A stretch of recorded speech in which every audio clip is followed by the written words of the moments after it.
Blackline Brief starts now.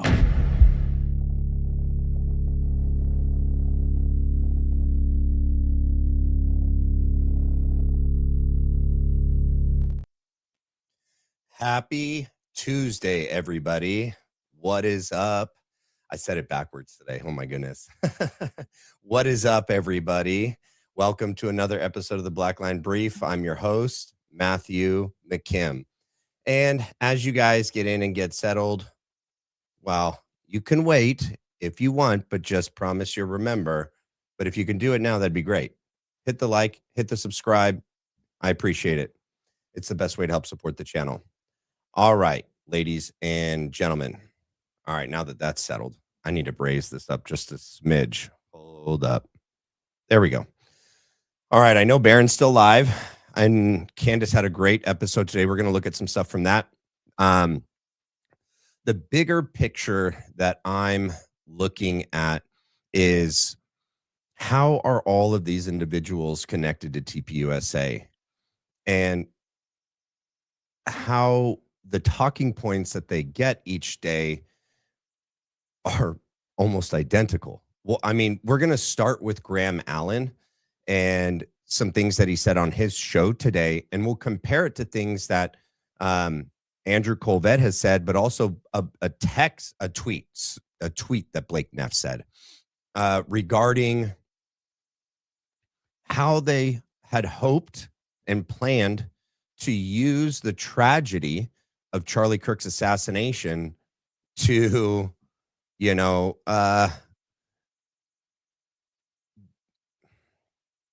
I'm not going to say galvanize, but I mean, get the right to unite together against our common enemy, the left.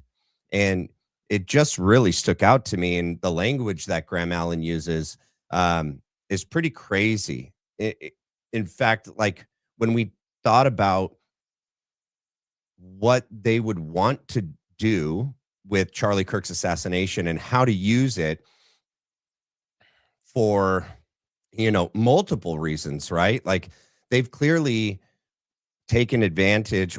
Okay, so I'm getting tripped up on my words, but it's because like there's multiple aspects to this, right? We have like the foreign country, Israel, that we believe is involved in this, and the reasons why they would want to take him out, and then how they would want to use his death for their own, personal gain and aims. And then we have like this administration, what they were up against with Charlie speaking out about the things that they were doing and the things they weren't doing, and how they would want to use his death, his martyrdom, as they say all the time, for their own aims. And then like TPUSA, like what they've done since his assassination and how they would want to use his assassination to, politically unite the right against the left. So we're going to look at that. We're also going to look at some things that Andrew Wilson said. I have timestamps, so we're not going to listen to him in full. Don't worry about it. But we have to listen to specific things that he said because he lied. He lied about a lot of things. And Gary Melton as well. These are the people that TPUSA has chosen to partner with. They've selected them. These are their champions, their heroes, right?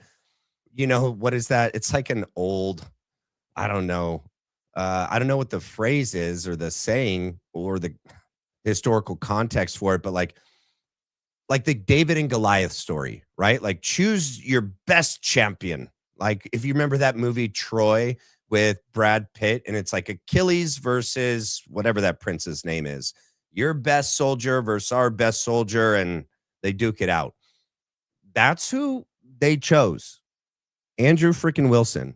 And so that means he's up for grabs right now. Like he wanted to be the spokesperson fighting on TPUSA's behalf.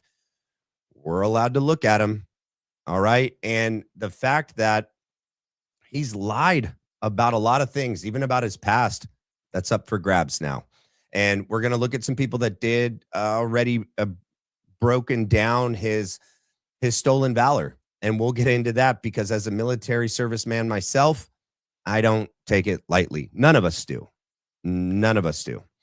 And to try to put that off on his wife in the middle of the debate with Candace Owens was, I think,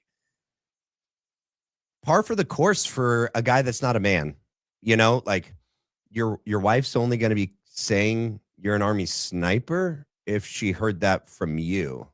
You know, like where would she have gotten that idea that you were an Army sniper if not from you? So there's that. All right. Well, I'm looking at the different things that I'm looking at that we're going to play.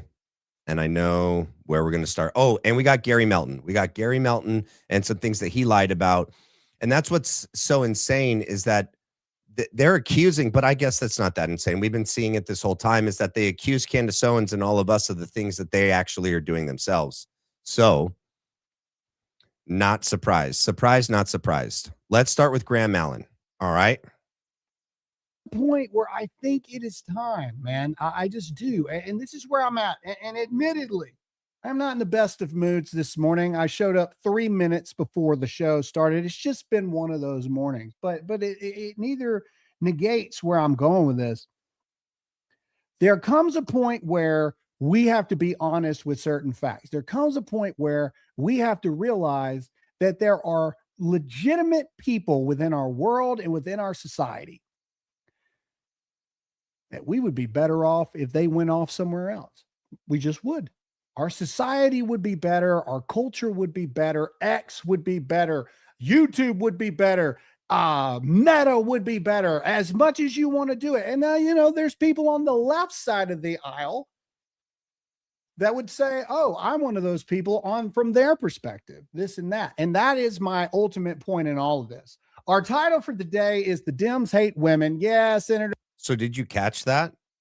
He believes, and like he's going to be talking about Candace Owens. He's talking about all of us, that we've ruined, you know, the Republican Party, their chance at midterms, their chance at reelection for 2028, that us being out here, not accepting the official narrative about Tyler Robinson, we got in the way of their plan.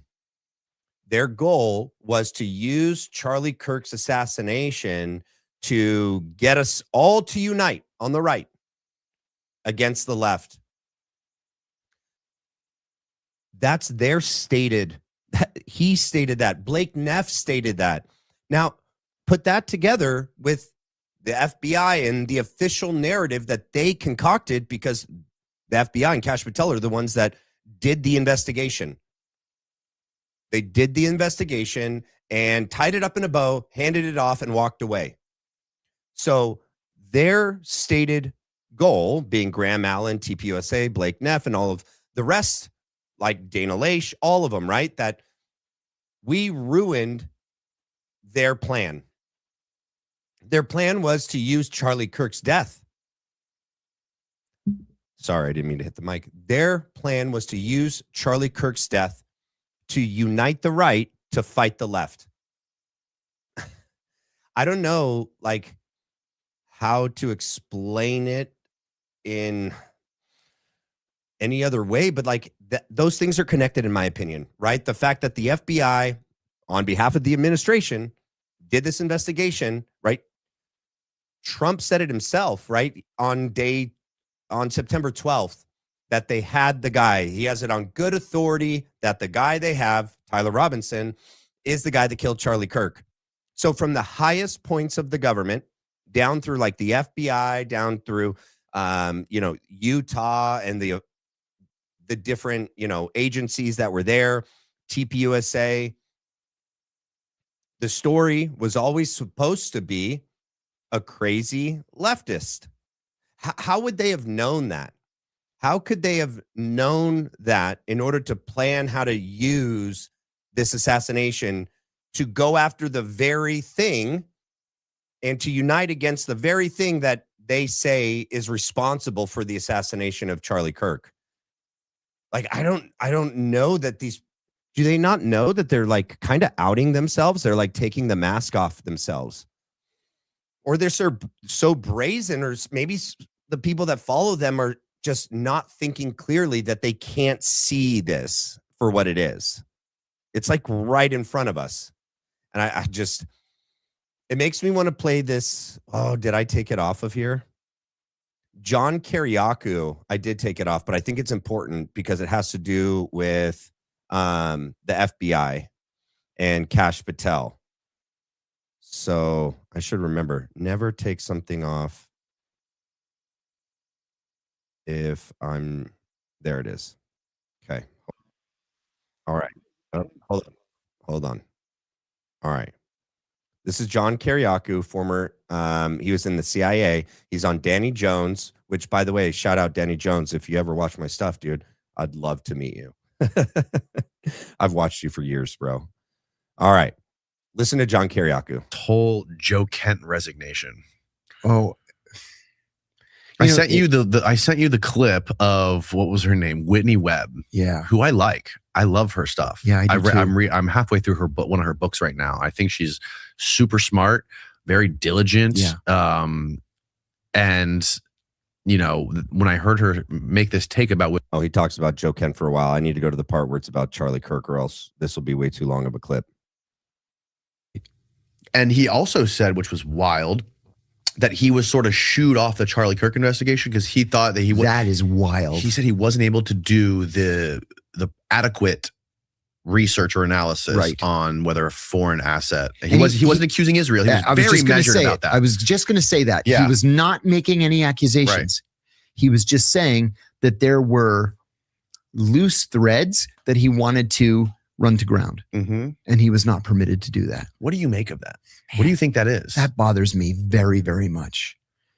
That gets in the way of their desired plan to use this assassination, blame it on the left, and unite the right to go after the left and to expel them, like Graham said. We need to get rid of all these people. And now we're lumped in with them, right? Because they're saying, like Gary Melton, the chicks on the right, and I think Andrew Wilson said it too, none of them believe that Candace Owens is an actual conservative, that she's an actual Catholic, that she's an actual Christian. Okay, that literally means like Zach Costello, Baron Coleman, who else?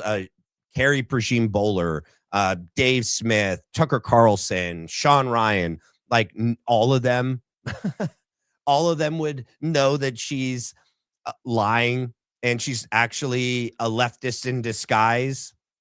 It's so ridiculous.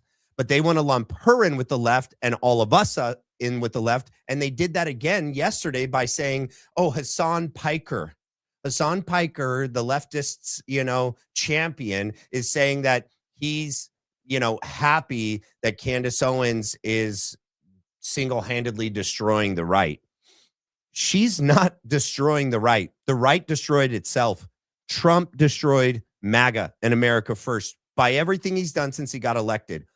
Bibi and Trump and this administration and Kash Patel, by everything they did and all the pressure that they were exerting on Charlie Kirk. And then, in my opinion, his assassination, that's their fault.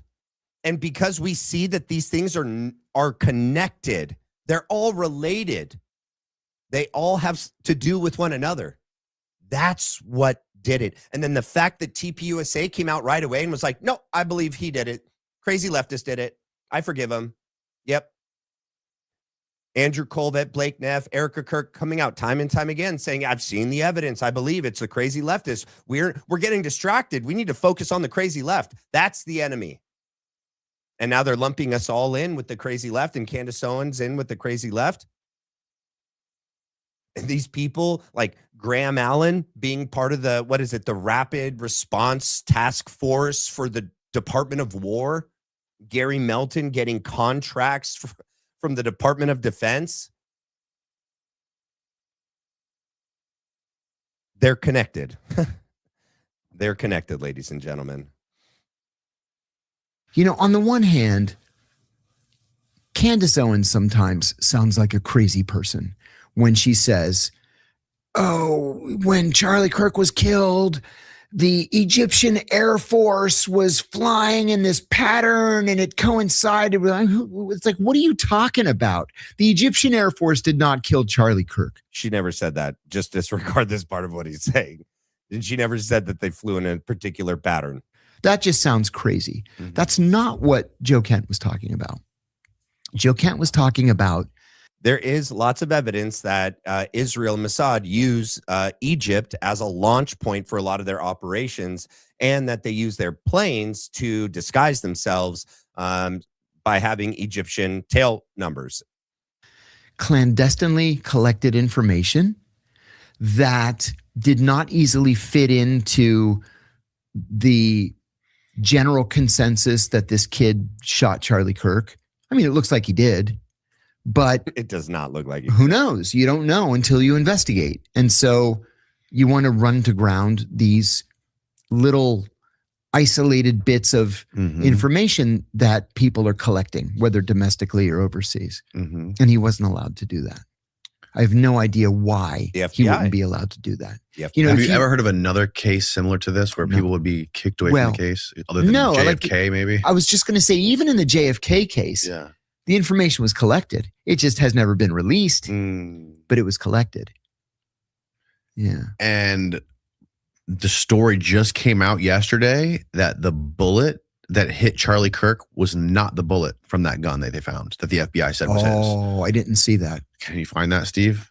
Oh. Well, it's that it couldn't. Daily Mail. The bullet used to kill Charlie Kirk did not match the new stuff that will point out to what her recording a week ago was false, and she'll make it clear, whatever. She's doing the best she can. But like, she's right. A lot of this shit does not line up. There's a lot of stuff that does not make sense, that was not explained by the FBI properly. You know, and that's another thing, if I could interrupt you for a second. Yes, there we go. Why is the FBI involved in this? Charlie Kirk was killed in Utah by a kid from Utah who left his house in Utah, drove to the university in Utah, and allegedly shot Charlie Kirk. Nobody ever crossed a state line. There's literally nothing in this case that would make it federal, unless there was a conspiracy. In which case it would be a federal case and the FBI would be involved. So Kash Patel was asked this early on, and he said, we're just offering the FBI's expertise to the Utah State Police. Like, really? Is that just what it is? Because offering your expertise means sticking stuff in a FedEx and sending it to Utah so they can do with it what they want. Or maybe you put one FBI, lab person at their disposal. You don't have the FBI director fly out there with a plane load of FBI agents. It's not a federal case. I don't understand. What, if you could put on your tinfoil hat for a minute, what could you speculate that really means? I think that it's bigger than they've told us. I think that there may be something, maybe not Candace Owens, Egyptian Air Force conspiracy, but maybe it was a conspiracy of some sort. You don't say. Maybe there are others involved. Maybe this kid was duped or tricked or recruited or something. You don't say. How come we haven't heard anything from this kid yet? And that's another thing. Why haven't we heard anything at all? Not even from his lawyers. Right. Well, this was a while ago. So, I mean, at that time, we hadn't heard anything yet. But think about this, ladies and gentlemen. If they needed to make sure that, and the FBI did the investigation, and it's the crazy left, right? And then you have all these other people coming out on the right saying that, like, we needed to use this tragedy of Charlie Kirk's assassination to unite the right against the left, to take them down. Graham's going to say that this was supposed to last 100 years. Where have we heard something like that before? Also said this stuff about Natalie Hart, trying to indicate that she's sleeping with the president and all this stuff. Nevertheless, she's a bone cancer survivor, that the only reason she survived it is the right to try that Donald Trump put in for her to go get life-saving cancer treatment. He goes off tangent a couple times, but it's all here. Just walk through it with me. But whatever. Women sleep their way to the top, right? That's the only explanation for an attractive woman to be in any position of power or leadership. She slept her way up there. That's the Dems that think that. Hello, feminists. Independent media, which is us, has turned into a raging cesspool, and I'll never forgive certain people for it. And then the evil that is in this country is real. The murder content, freaking crime junkie wino moms are ruining our society. Sorry, Graham, when did you become a sexist? I'm not a sexist. If you guys have been following me, you know that I played Thought Crime from last Thursday, and I played Blake and Andrew yesterday. These people are getting talking points. They're the same. It is these online crime obsessed wino moms, the mommy sleuths that are ruining the country. They're the ones out here feeding, the algorithms with conspiracy theories, and they're the problem. Literally, like, I've watched all these different people and they're all saying the same thing. That's not an accident. We saw that happen with mainstream news, and it's because they were being given their talking points from on high. These people are not independent. They're not on their own channels by themselves. They now are backed and being fed information and talking points from on high. And they're all together, like Dana Laiche, Brandon Tatum, Graham Allen, Jack Posobiec, Blake Neff, Andrew Kolvet, Erin Milan. She's from Australia, but she's weighing in the game. Ugh. It's the truth. Look at the data. Look at the facts. I don't have time to debate with you about the numbers that show we got a huge problem with women voters in this country. We just do. Ladies, you can get mad at me all you want, but every single one of you has got a friend or a family member that's female in your life that you're just like, oh, that's just Joanne. We love her anyway because she's fun on girls' night, and after a few margaritas, she's awesome. You all know it's true. You do. You all know it's true. Every single one of you. Let me tell you something that doesn't happen in guy circles. Okay. In the guy circles I hang around in, if some dude shows up and they're like, go Queen, go Candace, so I'd go, they don't even get to finish the sentence. They are excluded from the group forever. What guys does he hang out with that talk like that? Himself? He's talking about Benny Johnson. Oh my gosh. That's how dudes operate. The end. You come talking about some bull crap on the dude circle, guess where you go? Out the circle. What happens if your dude friends find out that you got really weird, like, pictures of yourself have dressed that you took of yourself in a mirror? What would they do, Graham? I've never done that. You aren't included in the circle. This big tent idea is garbage. We do not need these cancers in our life, in our tent, in our group, in our movement. Nothing. Dang. We don't need these people. Sorry if it feels like I'm being harsh today, but it's just the truth, man. We got to stop beating around the bush. He wants to eradicate a large portion of the population out of the United States, or maybe off the planet. Everybody talks about the fact that they want their pastor to be more hellfire and brimstone, but God forbid the conservative podcaster say, you know what? Some of you need to crap or get off the pot.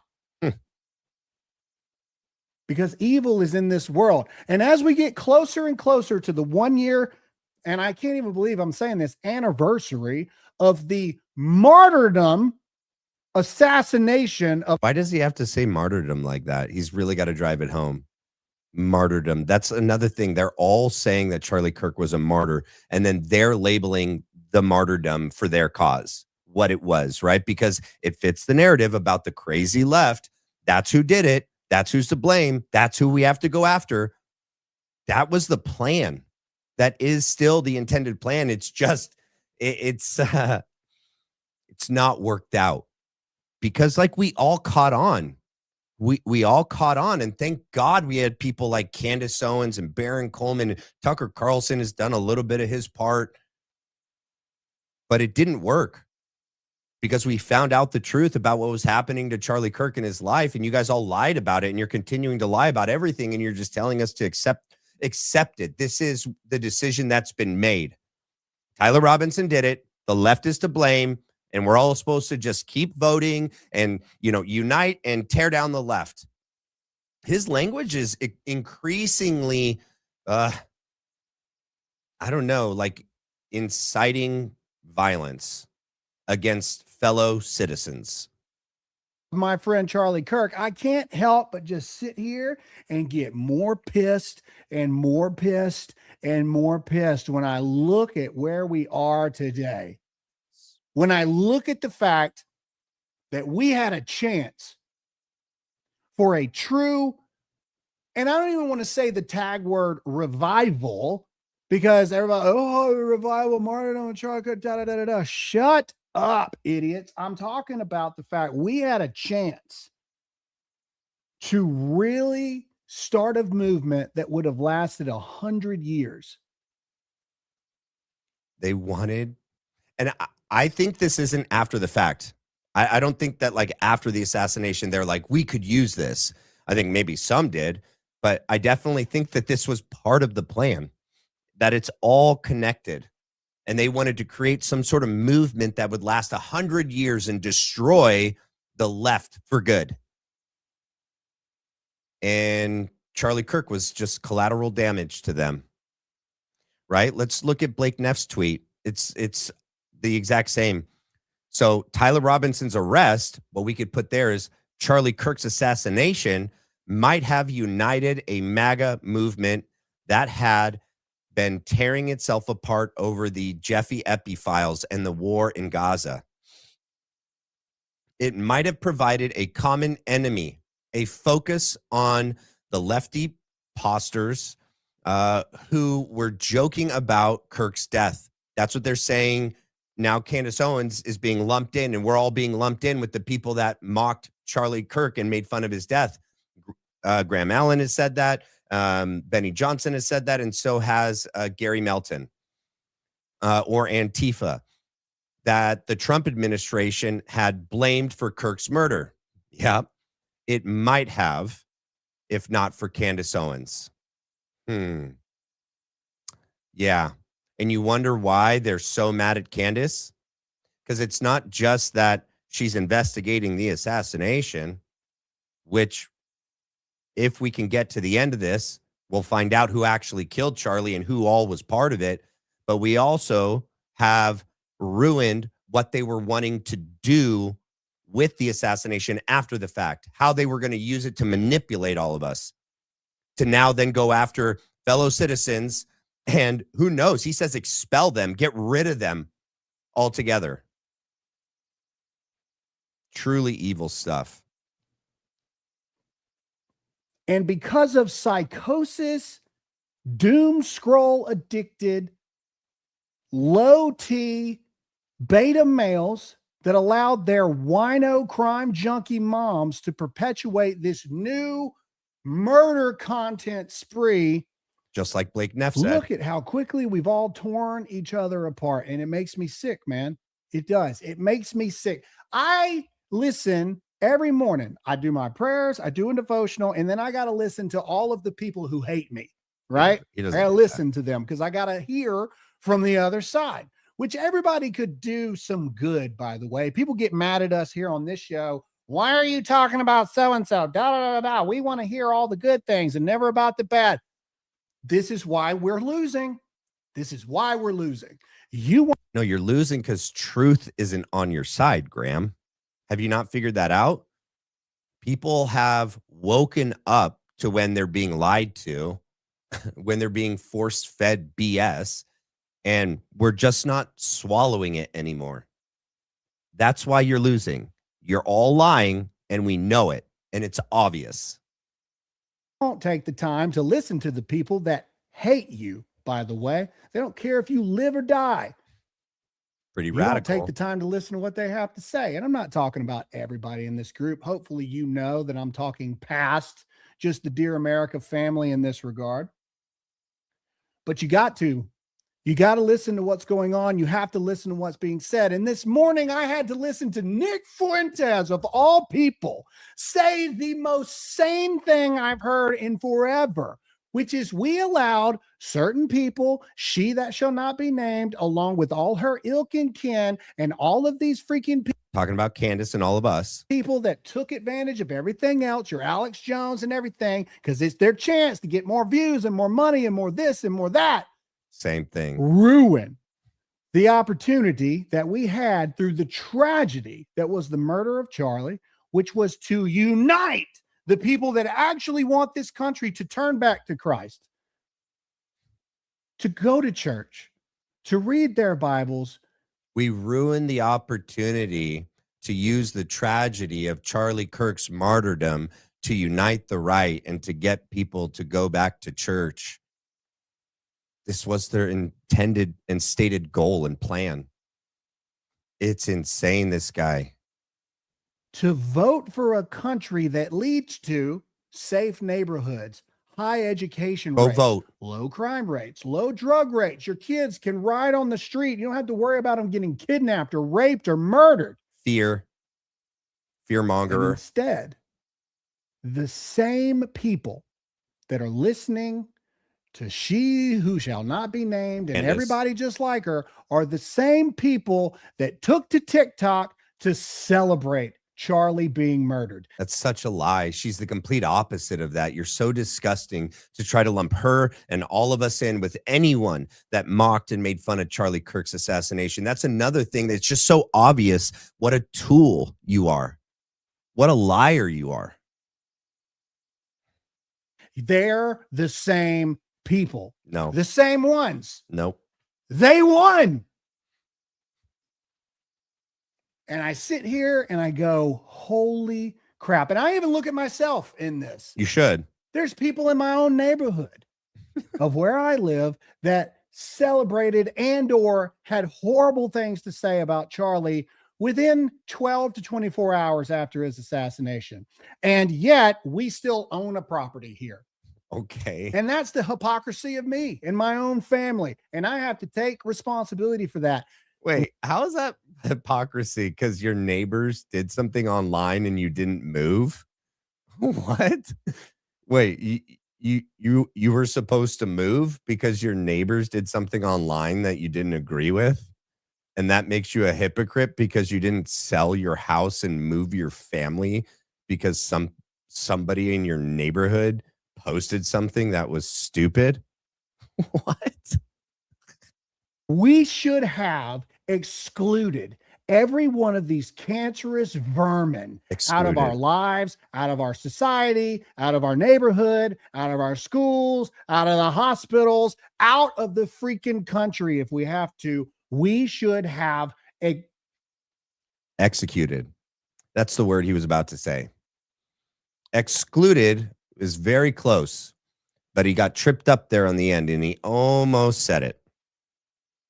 He almost said it. Executed. That's what he wants. In my opinion, it seems like that's the word he's dancing around. That's the idea. That's what he's talking about. Am I wrong? That's what it seems like. Chat, can you chime in? We should have removed every last one of them. But no, here we are, and here we sit almost a year later, and the freaking nutcases are running the freaking nut house. And you can't help but look internally. You can't help but look in the mirror.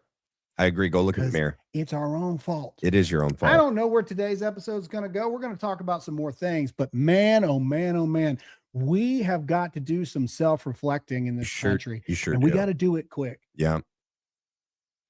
Can you start with you and TPUSA and Erika Kirk and Andrew Kolvet? Can you call your buddy Pete Hegseth and Marco Rubio and Donald Trump and JD Vance? Can you ask them to look in the mirror and do some self-reflection as to why the state of the country is what it is?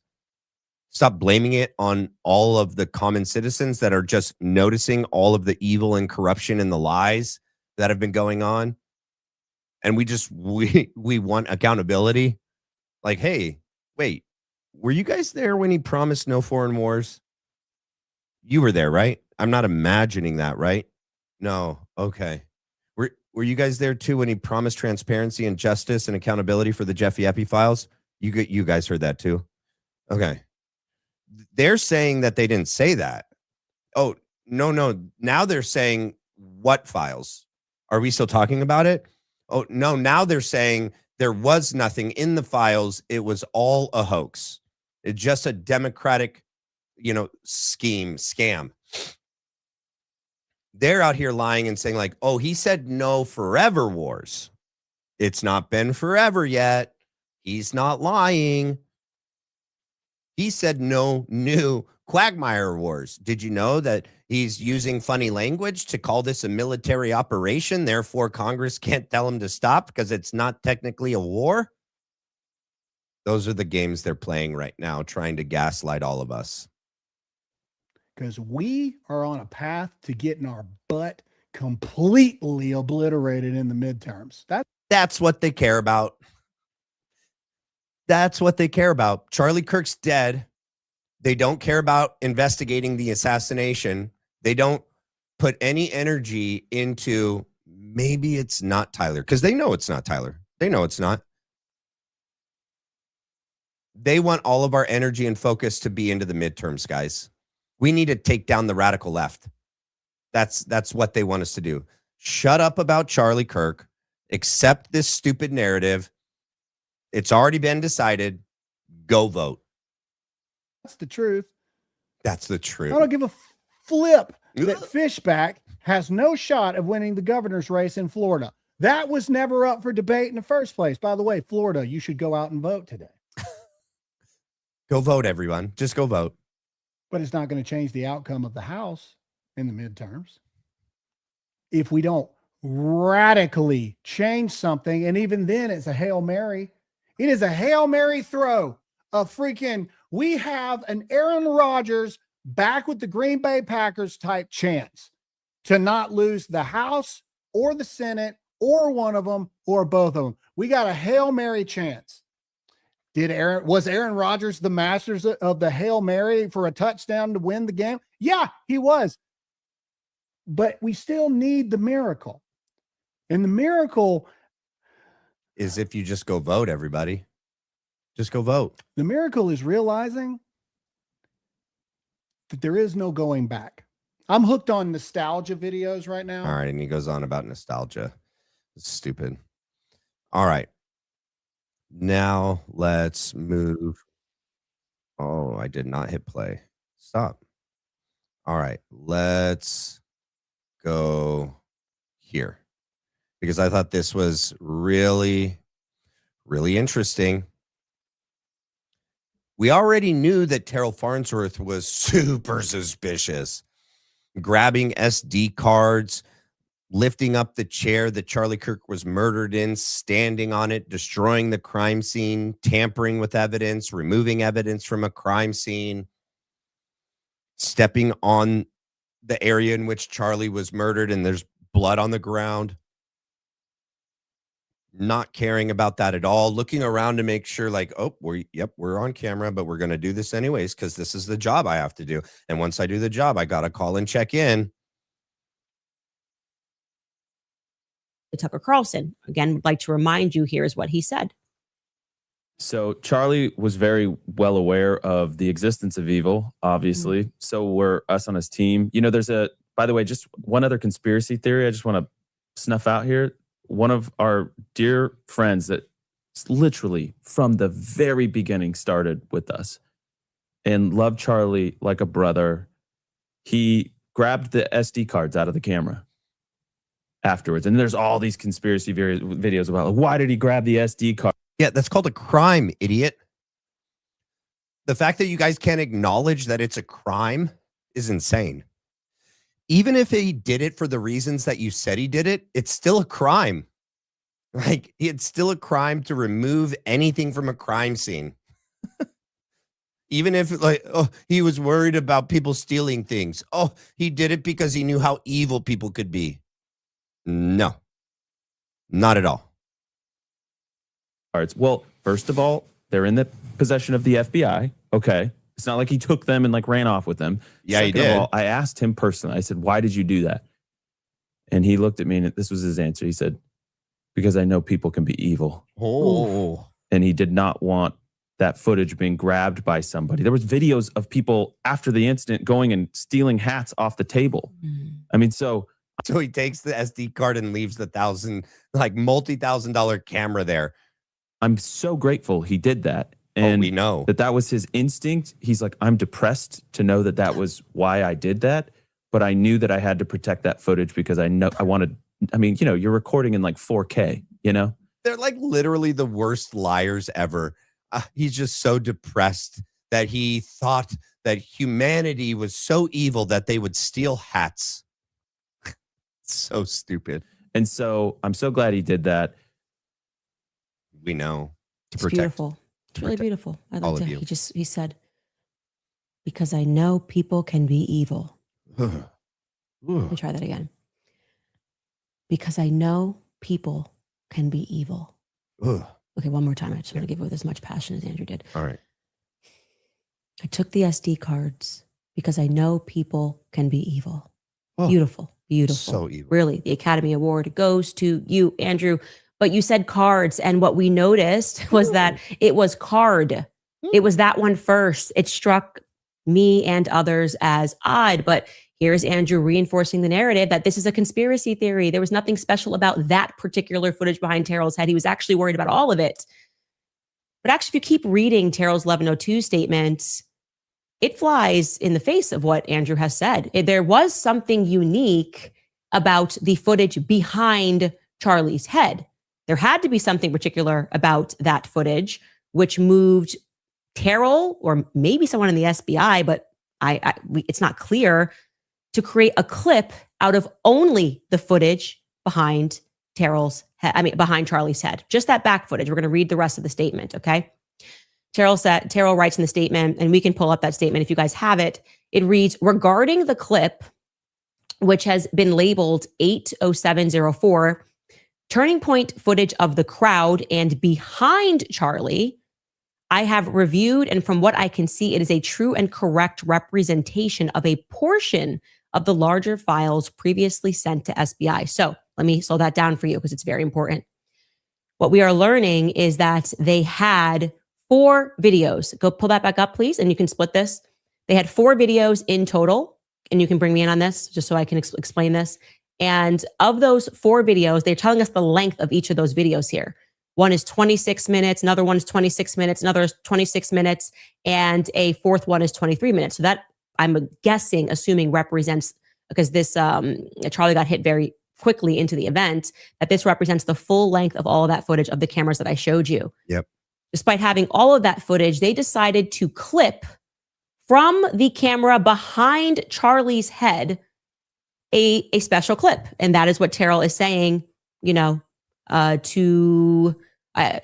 believe this is a true representation of the footage that was recorded.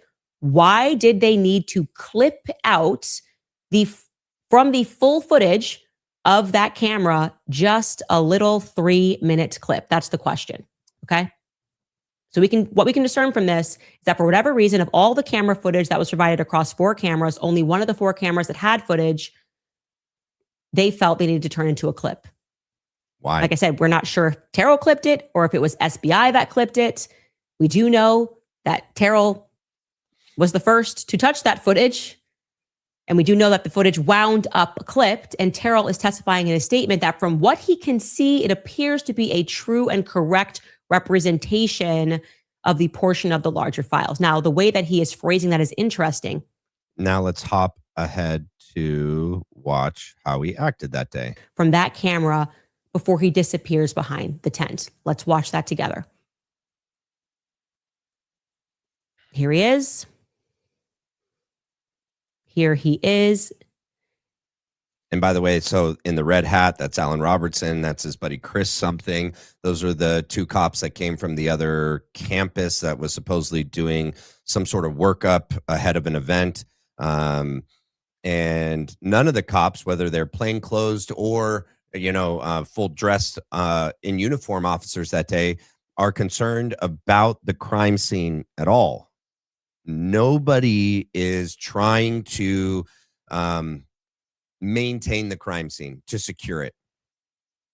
Almost like this is what was supposed to happen. There's the chair that Charlie was murdered on.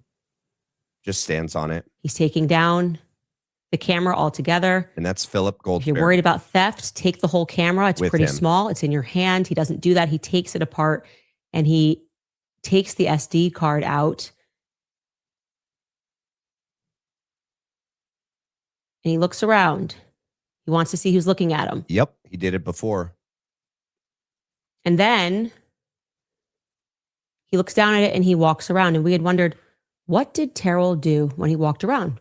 He did that because him and Philip had looked around where everyone was filming, who had phones, who had cameras that were still filming. They realized that they needed to go behind the canopy into that underpass to not be on camera, but they forgot UVU's got a surveillance camera up there, and Candace Owens is resourceful. He hasn't addressed any other camera there, just that one. Well, you don't have to wonder what he did anymore, because today I can tell you what Terrell did, because I've actually known what Terrell did since October. As I was wondering who could be trusted at Turning Point USA. Can you imagine how much other information and evidence, and for all the attacks on Candace Owens that she doesn't have evidence? What do you call this? What do you call this? We don't know what it, what the conclusion, like we have our suspicions, our, what we can infer from this, but it's still a piece of evidence from that day. Oh, because it's not in keeping with the official narrative. So no evidence that didn't, go in line with Tyler Robinson, lone gunman, furry, trans, leftist, radicalized online.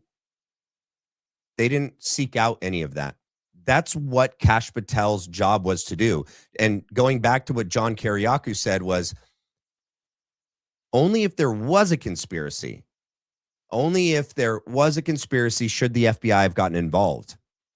I think that's why they got involved. And then they cut all those pieces out. They trimmed the fat. And they knew that there were foreign ties.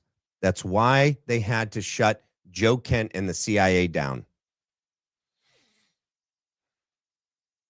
And like I said to you instantly, there was a network of government employees that were fighting to get the truth out and wondering who they could trust as well. And now appears to be the moment to not tell you what Terrell did, but to rather show you and let you draw your own conclusions about whether Terrell appeared concerned about anything other than that particular footage. Okay. Here is what Terrell did thereafter, seen for the first time.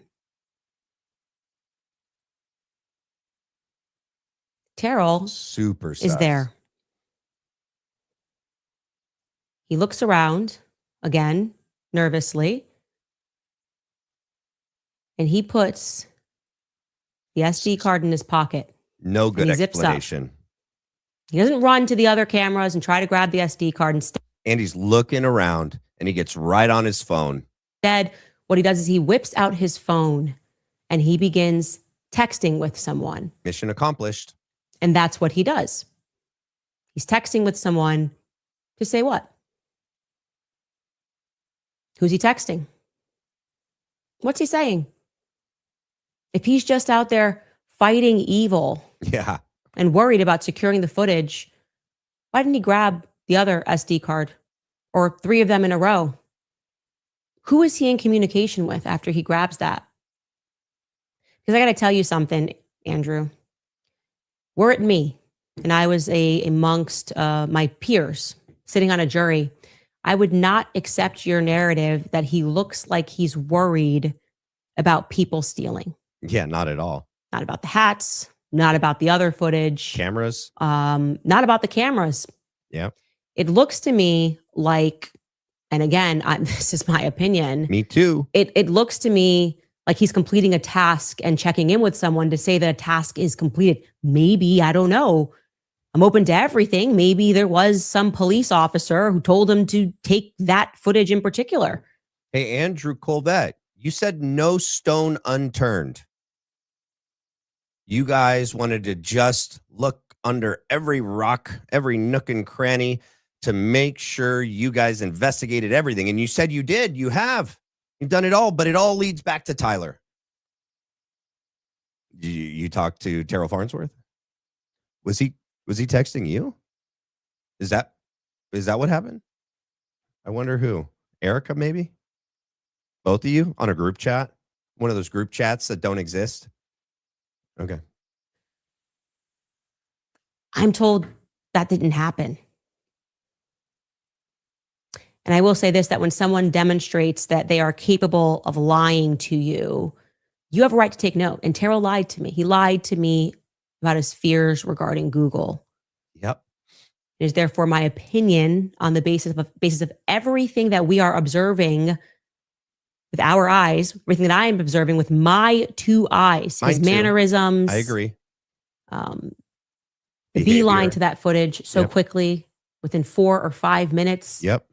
As if that had to be secured. The 1102 statement, where we know that footage in particular was clipped. Yeah. I'm speculating because it was zoomed in.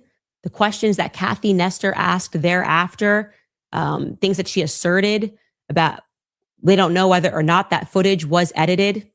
Your claim that the FBI has it, why? It's a Utah case. Why would the FBI have the SD cards? Yep. When I observe everything with my eyes, again, I don't think they're going to call me for jury duty in Utah. But it demonstrates to me that footage was prioritized. So now the question is why? Why? It was zoomed in. And if Nissi is correct, and this was unusual and new that footage would be zoomed in, then the only thing that would be accomplished by that sort of a crop and a zoom in would be not showing us what happened below Charlie. Huh. But I need that footage. I'm being sued by Brian Hartpole. I'm going to need that footage.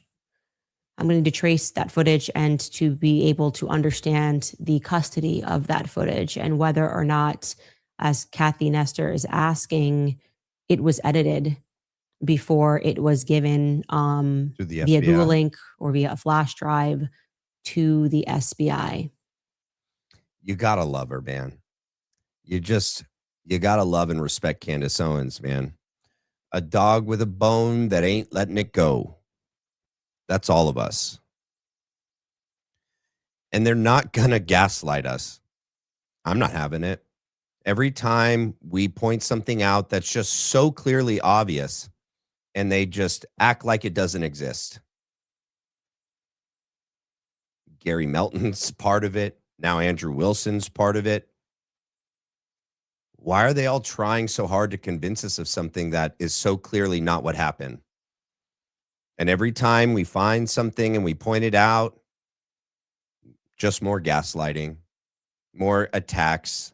Oh, she's demonic. We're demonic. Oh, yeah. All right. Let's go to here. Okay. Let me pull a couple things off screen real quick. Wait, did I add it to the screen? Yes. All right. Because now we're going to listen to Harry Meltdown and see what they have to say. I've been trying to stay abreast of what's happening, but you guys know how the news cycle is and everything happened on social media. There's no vacations. No. That's not a thing. Well, you know, the big topic, obviously right now is continuing to be the debate between Candace Owens and Andrew Wilson. I would love to hear your guys' take on what you think happened. I'm also curious to give them a rating, like an A through F, whatever you guys want to do on that. What did you guys think of it? Oh, rating like for each one of them? Like how they did? Yeah. Well, I mean, Candace was predictable. We're only going to listen to this for a couple minutes. Okay. There's only a couple points I'm pointing out and then we're moving on. So just hang in there. She was predictable and like haughty. And I'm and sort of, well, she's narcissistic. So, and she talked the most. We talked about like even just the data on how much she talked compared to how much he talked. It was alarming. It was very stark, the difference. And she does that by design, right? Like that's her strategy, is to just bombard you with words, many of which don't actually mean anything. She's not actually saying anything. She's just being argumentative and talking over Andrew constantly. And so, from a grading perspective, she did her really, really well. Like she was super extra Candace. And so, and because she, got 300 grand out of it. And why do all these people come off as being like just total closet racists? a whole lot of ad revenue. I mean, she definitely won on those grounds. But when it comes to just plain old evidence and who had a better standing on evidence. I mean, I don't even know how she's doing a victory lap. Oh, by the way, please tell me you guys saw the new emoji I uploaded. Somebody was asking yesterday. Did you guys see it? Let's see. Has anyone used it yet? There it is. Bing, bing, bing, bing, bing, bing. Bing. You guys see the new emoji? You guys like the new emoji? Hopefully you guys like the new emoji. On this, I have no idea. It's crazy. I mean, if you graded it on the debate, on the standard of an actual debate, right? Yes. What you're presenting, supporting your claims through facts, evidence, logic, and reason. Okay. I mean, it was there was none. Right. She's allowed to think, Gary. She's allowed to think. And that was her whole argument. Yeah. Is basically, I don't have to have evidence because I'm just allowed to think. Which is when I break down Andrew's video, it's insane that he ends up doing the things that he accuses Candace of doing wrongfully, right? And he talks about how he feels the feeling that he gets, right? And that it's just so weird. It's just so weird. Do with that. Well, it's really interesting because she doesn't have to have evidence, but then she wants like a high quality cinematic video of Tyler actually pulling the trigger. You know what I mean? Like there's such a dichotomy, and literally no one said that. We can't believe. So, okay, all right, let me back up. So by saying that they're admitting that the video that we do have sucks, right? They're pretty much saying that the video that they do have sucks because supposedly Candace is wanting some sort of high quality. No. We're saying there's no way we can tell who's in any of those surveillance videos. And you guys are so confident. You're 100% positive that you could positively ID anybody from that is insane. Not to mention all the people that came out and lied that there is some sort of high quality footage that was shown in court, which didn't happen. Gary has lied and said that he's been shown a separate angle surveillance video from that day on the Losi Center roof that shows Tyler Robinson's face, that he can 100% positively ID the person on the roof as Tyler Robinson from some unseen surveillance footage from a different angle that's been shown to Gary. Who showed you that? Where'd you get that? In evidence? The prosecution showed you? What, when you went to UVU, they showed you? Where's this surveillance footage from, Gary? Why did you get to see it? Why is it not in evidence? Or if it's in evidence, why did they show you evidence? It's just it just makes no sense, except for she is a narcissist and so many people follow her. And I think it's just the people who are hungry for conspiracies. They're hungry for drama. That's it. Those are the people. Drama. I just don't know how anybody can still look at this and say she has got the chops. You know what I mean? Other than being very communicative and good at how she snows people. Oh, okay. Yeah, and I was actually talking to Andrew's producers because one of the things that, like you said, number one, she filibusters through. So he's talking with Andrew's producers. We know that. And Jen, the producer, said that on the day of. And then when we look at Andrew Wilson later, he's going to tell us that he went down to TPUSA, spoke with them, and that TPUSA gave him evidence, the evidence that we've been asking for, Candace Owens has been asking for this whole time, to like clear up the Fort Huachuca thing, anything else. They're giving it to Andrew. So it supposedly exists, right? Our pleadings to them to just be transparent and have an open line of communication between themselves and Candace Owens to get the truth out there, and didn't happen. But Andrew Wilson comes along and they just like, oh, what did it do? It took you 11 months to create this evidence. All these people are all coordinating together. They out themselves on their own shows by saying that. We're not crazy to notice that they're all working with, for, and on behalf of TPUSA, which is on behalf of the FBI and on behalf of this administration. We know that Gary's got ties to that. We know that Graham Allen has ties to that. Jack Posobiec as well.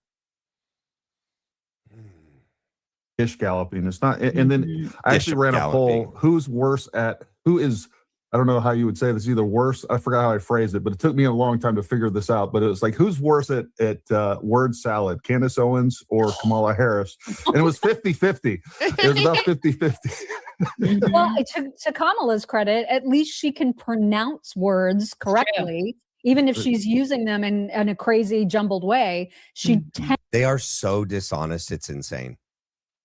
It's just insane, the level of dishonesty. And, you know, they just have no low. There is no floor for them to hit the bottom on. They just keep going further and further down.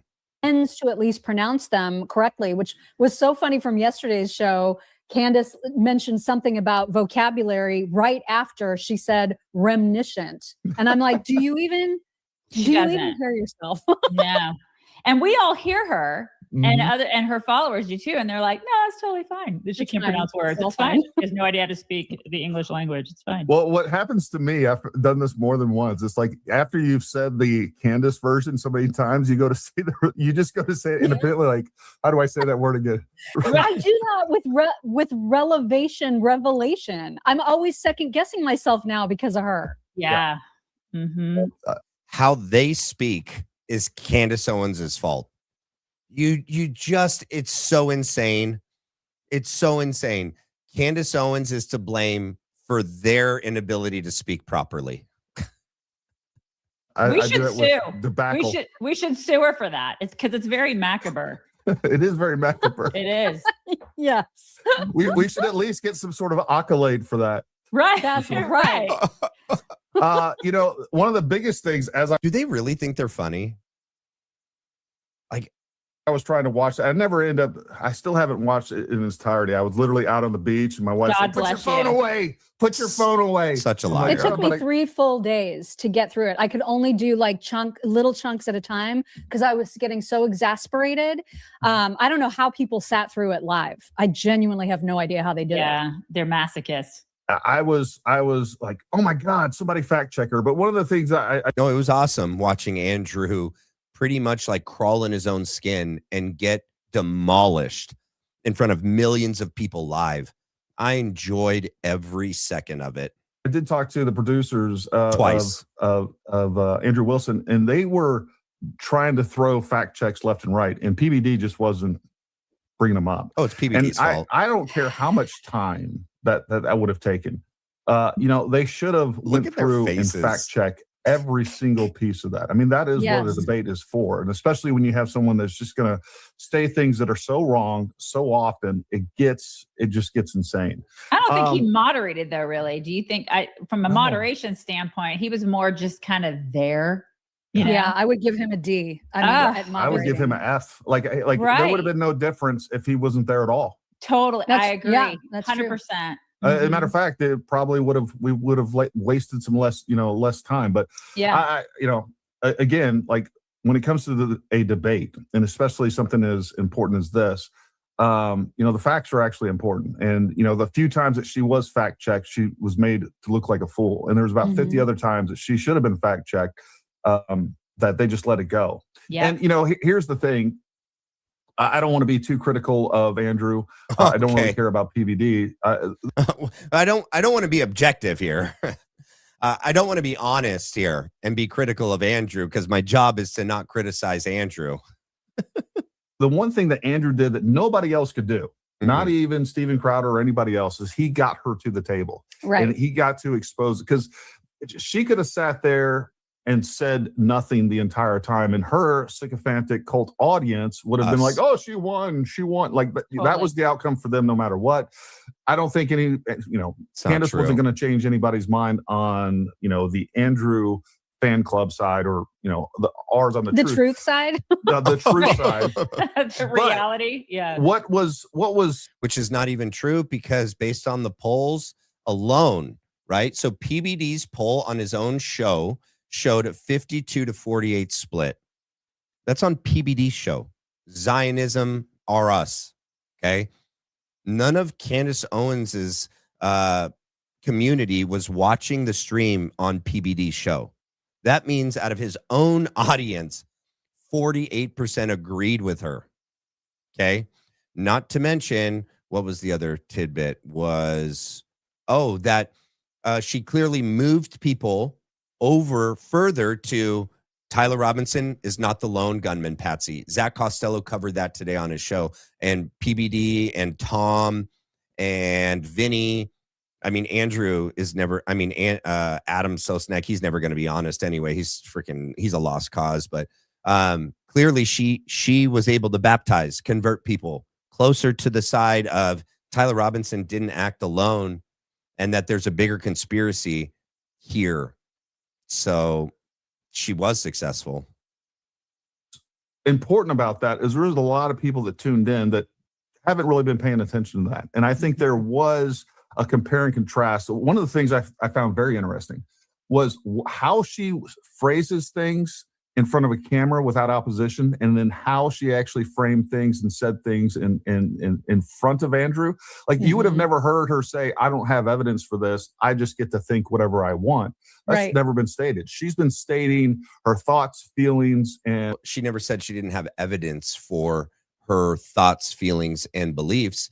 She wasn't going to answer Andrew Wilson's direct questions in the ways that he worded it to try to get her sources and to try to get her, tangled up in some sort of legal battle with Erika and TPUSA. She's not that stupid. And suppositions as fact for the last dreams. 11 months. Don't forget her dreams. Her dreams. Yes. I did put together a little supercut that I think is important for everybody to play. And folks, if you're on X, please share this. I did post this on YouTube as well, so you guys can go check that out as well. But here is just where she just quite frankly lied over and over. Yeah. They do not have authentication that you need in order to admit those. He's also said that he did it. I got to back this up. Cared. Hold on. Over the last week, we have received additional materials from SBI. They have turned over the prosecution gives a full. I forgot. I didn't want to play the part where they're making fun of her and her video. Does he not actually play it? And it's just. All right. Evidence. They don't have to put people on the trial. They don't have to. But no. My cursor, my little things, my little clicker thing is too big. I can't get close enough. We need to get the part, because this is the part I'm going to address in a second. That's why the entire hearing was basically hearsay. It was. All right. What wasn't hearsay? The text messages weren't hearsay. The Discord messages weren't hearsay. The physical evidence wasn't hearsay. Officer Bagley's testimony wasn't hearsay. Agent Hull's testimony, not hearsay. Officer Bagley and Detective Hall lied. They lied multiple times on the stand. The text messages and the Discord chats haven't been validated and verified. And there's ways that Cellbrite could have, manipulated them after the fact. And we don't know that, like, Lance Twiggs or some agent, FBI agent, asset, informant, whatever, didn't have access, didn't clone the phone and send those messages. That Lance Twiggs didn't sign in to another device and send those messages. Yeah. And, again, she framed this entire thing as hearsay, and it continues. Sergeant Falmina's testimony, not hearsay. Agent Davis's testimony, not hearsay. But they lied. They left things out on purpose. And what they did on the stand was just read the conclusions from the prosecution. Okay. They just shored up the official narrative. The prosecution didn't bring in the expert witnesses. They just had Sergeant Falminas and Agent Davis testify to the conclusions that the prosecution reached. Amanda Baker's forensic testimony on DNA, not hearsay. ATF Then we look at the testimony, filings, not which hearsay. came from the defense, and they were requesting an extent. This is one of the things that drove me crazy because right at the beginning, did you guys watch the entire preliminary hearings? Did you cover that or anything? I didn't watch we watched pieces and parts, but we didn't watch it in its entirety. Yeah, at the you're not very following. beginning, before they brought anybody to the stand, one of the first things that was asked about was discovery. And the defense asked, hey, is there any updates on the information? Well, again, they get up there and they give a full brief. All right, so I'll just tell you this because I've said this before because I watched it multiple times. So on the first day of the preliminary hearing, the prosecution gets up because this was an issue that the defense had raised multiple times and why they had asked for a continuance for the preliminary hearing to be pushed back because they didn't have all the necessary evidence that the prosecution was using for their arguments and for their case for the preliminary hearing.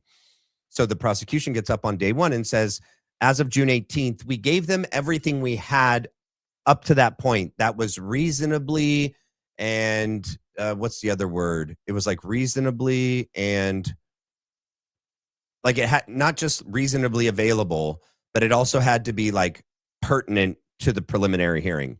So, and for the preliminary hearings purpose of it just establishing probable cause, they were allowed to like leave things out and argue that it wasn't necessary for the scope of the preliminary hearing. Oh, we'll give it to you later so that you'll have it for trial, but you don't need it for the preliminary hearing. But even then, so they only gave them what they had up until June 18th. And then they said on day one that by the end of the trial, they'll give them everything they had up to that point. That's literally all they said. There's still so much that they hadn't given them. On what they have turned over, the prosecution gives a full brief on what they have turned over to the defense. Saying we have gone to the prosecution and we have requested all of this stuff in discovery. Are you just making stuff up? Yes, Your Honor. My report at the last hearing is the latest report. As of June 18th, we had provided approximately 100% of the material in our possession. As of June 18th. Over the last week, we have received additional materials from SBI due to preparation for this hearing. Those materials have not yet been provided, but they will be as soon as this hearing is complete. By the end of the hearing. No, another Candace important didn't point lie. of this is I keep hearing, I don't know if you guys have been hearing this. Everybody's saying, well, they haven't turned over the cell phone information. Yeah. And the text messages haven't been verified or anything else. Folks, all of the cell phone information, all of the metadata, the Celebrite downloads, which includes all the metadata, all the information, all the location data, that was delivered to the defense in March. So they have all that. And by the way, the only way... No, they have the proof that it was done. Okay? And the results that they were given from the prosecution. They need the phone, moron. They don't trust the experts and the forensic analysts that work on their behalf to give them the conclusions that they need. The defense needs all the pieces of evidence so they can have their experts do their own analysis of the DNA, of the ballistics, of the phone, of the pictures, of the videos. Don't you get it? We don't trust the state of Utah. We don't trust SBI. We don't trust the prosecution. That would have been actually able to be entered in as evidence is if they both had that information, and they did. So that is all verified. No. So all of these talking points of people saying that the cell phone information wasn't even verified, total lie. Wasn't she also saying that that would not be admissible because it hadn't been authenticated? And isn't it true that the easiest way to authenticate it is for Lance to say, yeah, I got those texts, and he's... Did you hear that? I don't know how stupid these people are or how stupid their audience is. And they obviously think we're more stupid than we actually are. She thinks that the best way to validate if the texts are real is for Lance Twiggs to say they're real.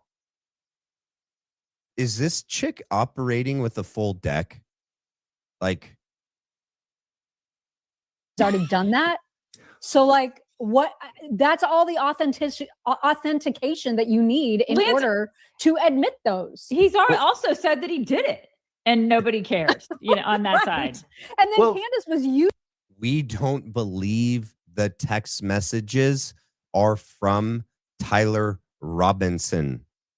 What don't you understand? It's not that we don't want to believe evidence. It's that the evidence seems to all be fabricated. There's issues with all of it, and I've laid that out so many times. Some of Lance's testimony as evidence of her claims while dismissing everything else that he said about Tyler's guilt. I mean, it's crazy. 100%. And so legally, they would need to authenticate it, and they do that through Cellbrite. That's what they do. And again, the defense has that information.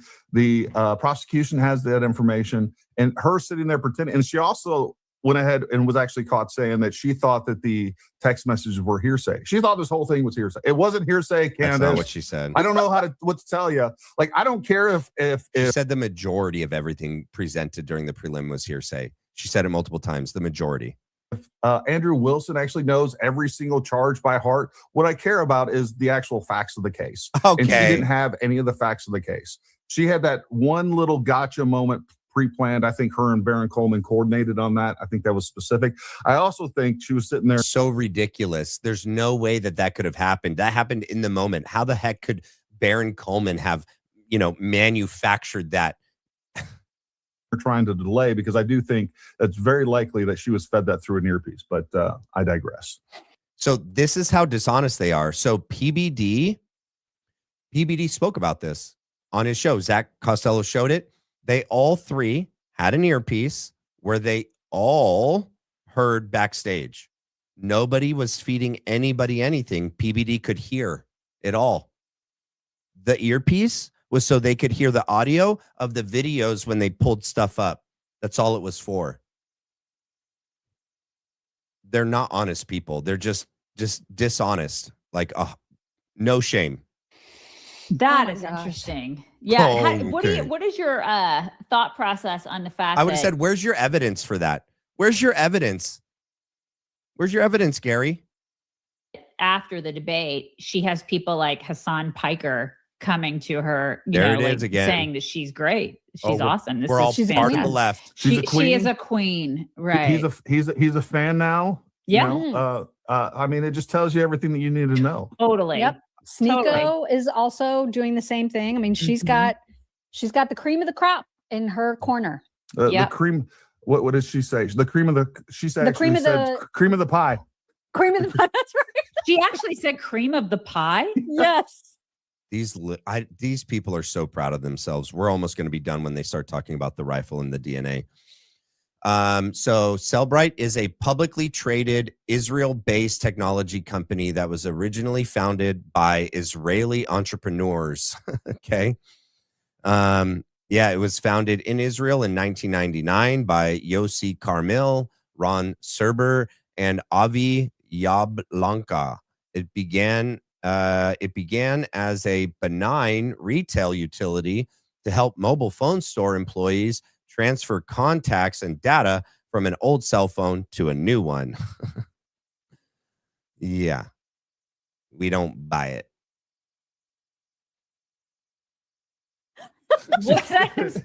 Okay. That is not at all relevant to this discussion.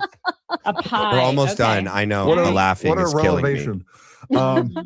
These people are killing me. We're almost done. I mean, when you have the very people that were celebrating and dancing when Charlie Kirk was killed, now supporting you, did you not hear that same thing from Graham Allen?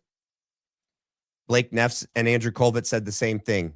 They're all saying the same thing. That's not a coincidence, guys. They're all being paid and platformed and pushed and fed talking points from the same, place on high. Tells us everything that you need to know. Yes, people that want to see the conservative right destroyed. Totally. Promoting her. I don't believe she was ever conservative, Gary. Ever. I agree. I think it's just been a grift from the very beginning. She's never been conservative or Christian for that matter, as evidenced by the fact that we talk about this a lot on our show about how, right after he was murdered, so many people were going to Christ. All these young kids. My daughter, our youngest daughter, is in high school, and she was like, "Mom, like so many people are asking about Turning Point, and kids who are not Christian, they're asking about it." I mean, that was the silver lining, right? Mm-hmm. Is that kids, college kids, were going to Christ, and she's like, "Yeah, we can't have that."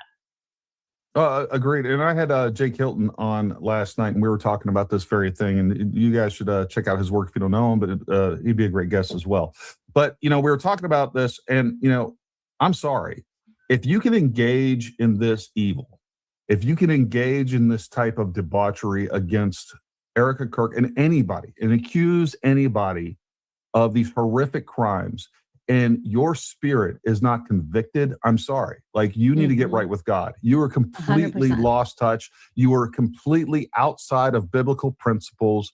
We have a justice system, and this is how these things work. And I have no problem with you making accusations if you have evidence, but thoughts, feelings, and all of these intentional defamation through implication is what she's done time and I just put the poll in for you guys. Have at it. time again. And it is okay. disgusting. Get to the in of itself. DNA. She won't even come out and say it full chested because she knows, number one, she doesn't have any evidence for it. And number two, because she knows it puts her in legal bind. So Yes, exactly. You just admitted it. The way that Andrew Wilson was framing questions, if she had answered them, she would have been tied down in a legal battle. Thank you for admitting it. That was one of their goals. Just the way that she goes about it shows how deceptive, deceitful, and smart, just dishonest that she actually is. Smart, not stupid. 100%. And one of the things that made me so angry was, obviously her hatred for Erika is like other level. It's so disgusting. And the way that she tries at this point to erase. And you're going to hear Andrew Wilson say that. You're going to hear him say the same thing. Half of Charlie's legacy by saying his only legacy is his children and Erika should be staying home with them. And meanwhile, that'll be the next poll I want to do, you guys. What is Charlie Kirk's true legacy? Like, if you had to choose, right? Like Turning Point USA or his kids. When I die, I don't want to be remembered for my job. Even if I create something like great, like that'll be a part of it. Like, I want to be remembered for the husband, father, grandfather, patriarch to a family that I am. That's the true legacy. And to say anything else is just ridiculous. TPUSA isn't his legacy. It's his kids that are the legacy. How insulting would that be if Charlie were alive and we're hearing that the TPUSA is not part of your legacy? It's part of it. Baby. It is his baby. No, his babies are his baby. You freaking idiot. From the time he was like 18 years old. Of course, that's part of his legacy. And of course, Erika wants to preserve it, to protect it, to keep it going.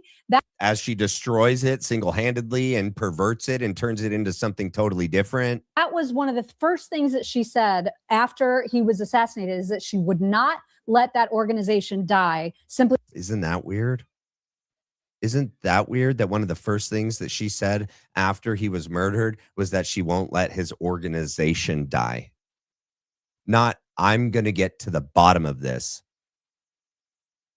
I'm going to take over the organization to make sure that it lasts 100 years. Because some leftist furry lover decided to end his life. Right. And for Candace to talk about how Erika she's not smart enough, or she's not qualified. She's not. Or she just shouldn't be doing the TPUSA. She shouldn't be leading the organization. Correct. F her. She shouldn't be doing her freaking podcast then, because her children are what is the legacy. It's not even the same comparison. Bro, she works from home. Candace works from home. She homeschools the kids from home. She has a team of people that do a lot of the other work. She prepares and does a show for an hour a day. And she's married and her husband's there too. Are you guys mentally challenged? Erika Kirk is a single parent mom who had no experience in this arena at all by her own admission. She was staying home every day, taking care of the kids. So now it's her sole responsibility to care for the kids. And she took on a job where Charlie Kirk was gone 325 to 350 days a year.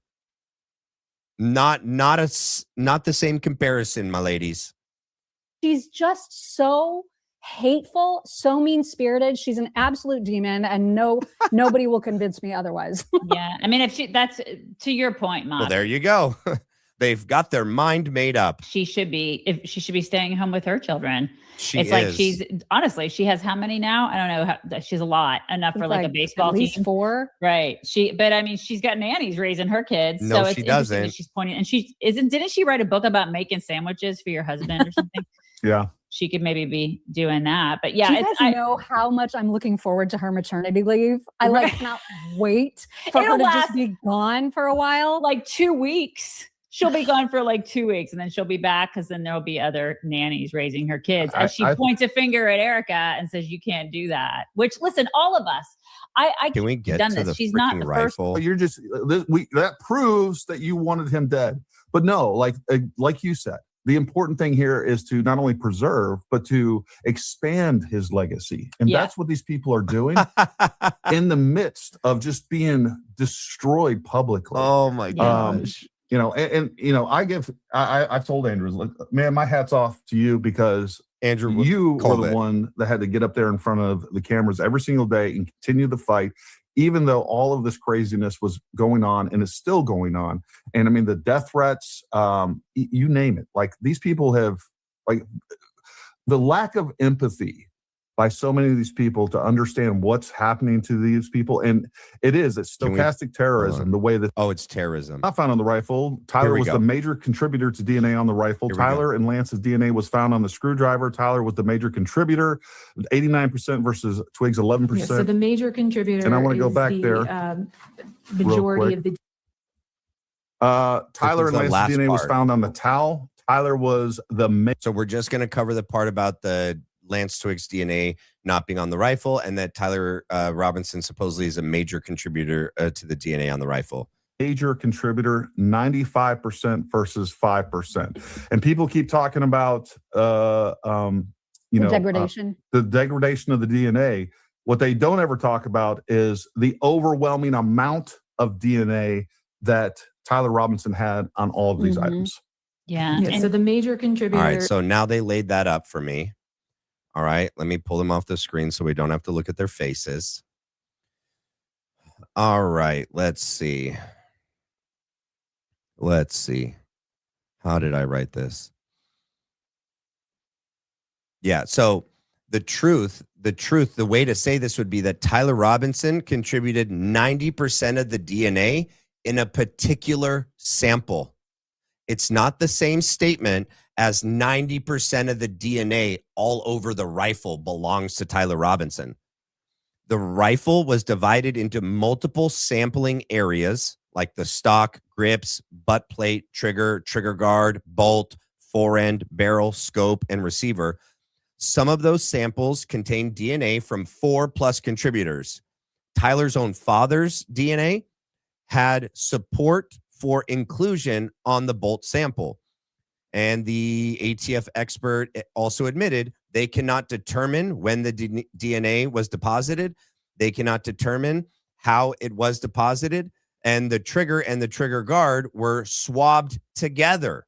So they can't even say which surface produced the DNA in that sample. That sample showed degradation and contained at least 4 contributors.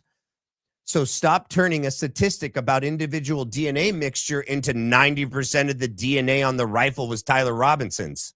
Those are 2 completely different claims. If you're going to say 90% of all the DNA recovered from the rifle belonged to Tyler Robinson, show the report that actually says that.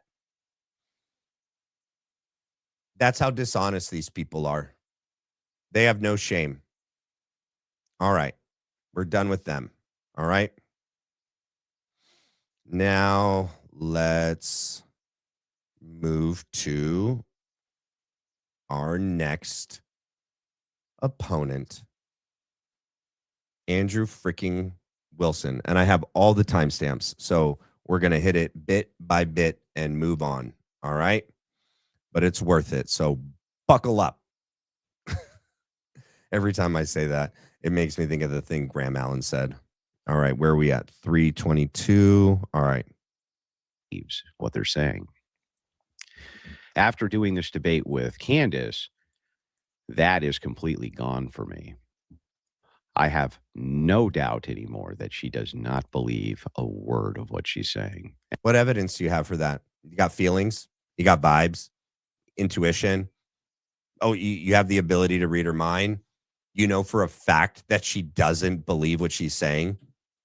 That's insane, because in the arguments that he'll make later as well about the 0%, Zach Costello hit on this today.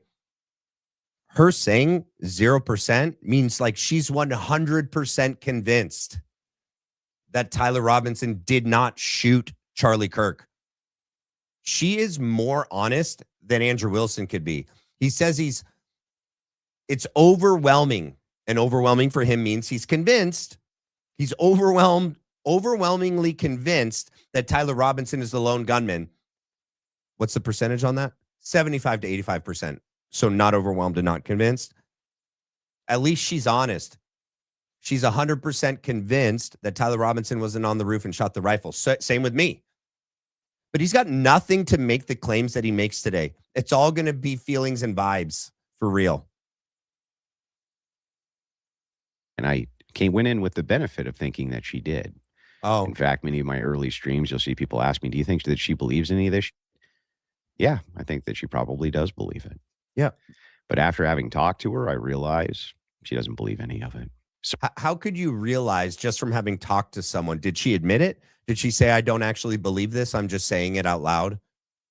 No. Oh, it's just a feeling you got. Okay. Source, trust me, bro. Yeah, exactly. I swear I live in a different reality from these Candace fans. All right, we're going to go to the next one. 6:15. Immediately just say, I'm having a hallucination, and still wouldn't believe it. Candace knew nothing about Robinson saying he will be seen on cameras on campus, but she cares and knows more about the case than you. Well, she had an earpiece in, fellas. I don't know if you know this or not. She had an earpiece in. He knows. He had an earpiece in too. PBD talked about the earpiece, said that they all had it in, and it was to hear the audio and the videos that got played. So we heard Gary Melton lie and say that she was being fed information through an earpiece and through Baron Coleman. And now we have Andrew lying about it and saying that she was being fed information through an earpiece. You don't do this unless you know that you lost. You guys know that you lost. She destroyed you on all accounts. And here you are now trying to, after the fact, like make up some sort of BS lie as to why she got you. Your attempts to try to get her on the charges, she got you. Your attempt to try to get her on her phone, she got you. Start to finish, she got you. I don't know how these people don't see, the people that follow these guys. I don't get it.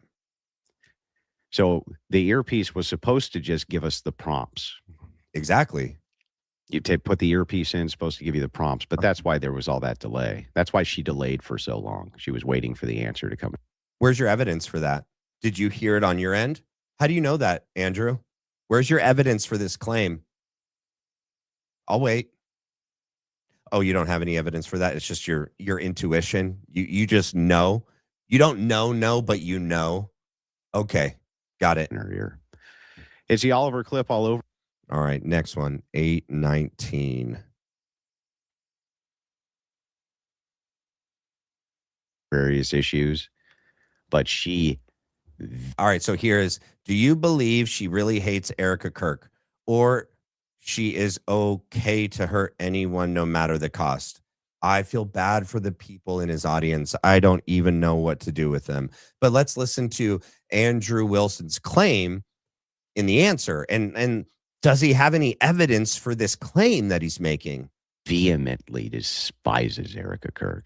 Okay. How do you know that? I mean, despises her. How do you know that? Oh, by the way, I counted. He smoked like 2 packs of cigarettes in this 40-minute video. Okay. This video also is missing 12 minutes. Okay. I think I already stated that, right? And that he bleeped out things that he, I guess, is embarrassed that he said. I don't know. He said it during the live, but he bleeped it out in this one. And he blurred out all of his community's messages so that we can't see all the nasty, nasty things that they were saying. And they were. I watched it live. That was, I mean, you could feel it coming off of her. You could feel it. Oh, he got vibes. So vibes and feelings are okay for Andrew. Feelings can actually help you understand something and like you can reach a conclusion based on feelings and vibes. Okay. Anytime Erika's name came up, you could just feel the vitriol coming off her. You could just feel it. Hates her guts. You just feel it. She was wrong on every single topic. Hearing wasn't. You could just feel it, guys. It's insane. The walking hypocrisy of these people. Of the grift. Now that she's accepted $300K from a TPUSA operative, she can now consider herself an employee and culprit in her own conspiracy. That's true. He just admitted he is a TPUSA operative. And that by her, Candace Owens, receiving the money from Andrew, she's now an employee of TPUSA. He thinks that's funny. But what it does is it actually outs him that it was already most people's understanding that he was doing this on behalf of TPUSA. He's going to admit it here. He admits it there in a joke, but he's going to admit it even later 2 other times. And he was there on behalf of TPUSA. I know that they crowdsourced the money because I was in X Spaces after the fact and they were all saying they needed to get their money back. We're going to get our money back. So. And hilarious. I watched Rakita Law crash out for 8 hours on Candace. All right, next one, 1524.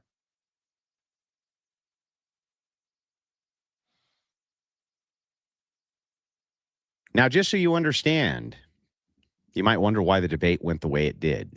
Nope. Why weren't you more aggressive, Andrew? Why weren't you more aggressive? This chick, when you push back hard, she shuts down.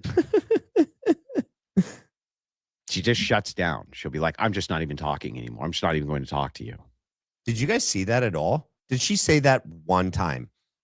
I'm just not going to talk to you. I'm just not going to talk to you. Nope. Never happened. Not even once. So I adjusted tactics. Properly. Yeah. Especially for optics, considering how many mainstream media people would be watching this debate. So he was concerned about optics. So the way he performed was because, one, he changed his tactics because he's so tactical, because he was an Army sniper, right? He's just this experienced NRA, rifle instructor, gunsmith, Army sniper. He changed his tactics because he's just such a blood sport debater.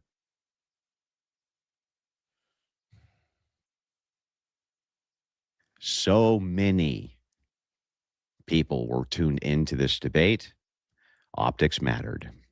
The last thing you wanted to do was come off looking like some kind of bully trying to bully a small pregnant woman in her house. I mean, you came off worse than that. You came off so much worse than that. You clearly were not caring about optics at all. But now when you have to defend why you did so bad, your audience is asking like, what happened, bro? Why did you do what you did that day? Oh, I had to change my tactics. Yes. I was worried about optics. Yes. People were watching. The big media conglomerates that are paying me and TPUSA were watching. I had to do my part. That would not have gone over well. So I adjusted tactics accordingly. The tactics were, first, you had to get her to talk. Now, when she sat down in the chair, the first thing that she said, or at least one of the first things that she said, is, only 3.5 hours. You can do this, Candace. Where's your proof for that? Where's your evidence for that? It's not on the live stream. Oh, we have to trust you. She said that before it started filming. So you can just make claims. That's what you're doing. You're just making claims. You're just making stuff up. Just trust me. I was there. Why don't we get PBD to chime in on this? Talking to herself in the third person. Only 3.5 hours. You can do this, Candace. Yeah, right. So I knew right then and there I was only going to get 3.5 hours, period. What a liar, dude. I only had that much time to do that job because that's all I was going to get. That's why. Wait, you knew you only had 3.5 hours and that's how you chose to spend your time getting utterly destroyed? Looking like an utter moron. Not to mention a chauvinist pig, condescending child, a bantering idiot. That's what you decided to do with your 3 hours that you were only going to get? Read off your phone the worst opening statement ever? Release a text message that we know already existed? It's not never before seen, never before heard. We've heard it. It came out. We knew about that immediately. You're just now continually adding on the context that Andrew Kolvet and Erika Kirk denied it existed at all. But Andrew Kolvet says it's the left. It's the left. Nothing new. You brought no evidence, bud. None. In the first half, which is her half, I said, okay, I'm on defense. If you guys were wondering why it is I shifted so hard in the middle of that debate, it's because I knew I only had an hour and a half. No, it's because you lost the first half for sure. And then you shifted tactics to personal attacks and defending Erika Kirk and TPUSA, which just you lost the second half too. Yeah. All right, buddy. And that chick would have eaten up all of that time questioning her. She would have eaten all of that time questioning her if I had let her. Bro, you interrupted her and talked over her so many times. It's insane. All right, let's move past this stupid infomercial. Right there. Hands. You lost when you said you were 75% sure Tyler Robinson did it. You don't put someone to death when it's 75%, brother. No, wait a second. I'm sorry. Did you not get my definition of overwhelming evidence? It just means convinced. I'm very convinced that he did it. Now, if I asked you if we should, I got to keep track of these polls. What was the last poll that I wanted to ask you guys? I want to start a new poll, so I'm going to end this one. All right. Okay, there's the results to that poll.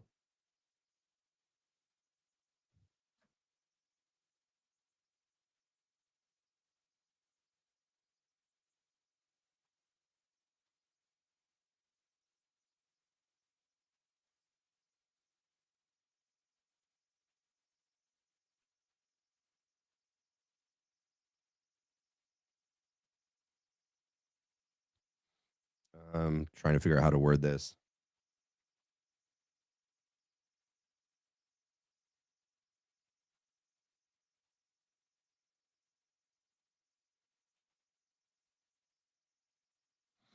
Hopefully this makes sense. I was trying to figure out how to word this. Are any of you overwhelmingly convinced by 75 to 85% of anything? That's my question. Like, he wants to frame it that 75 to 85% means overwhelmingly convinced, right? He goes, it's overwhelming evidence. And when I say overwhelming, I just mean I'm convinced. Okay. When someone's convinced, like, that means they're sure of it. Like, let's do a definition breakdown.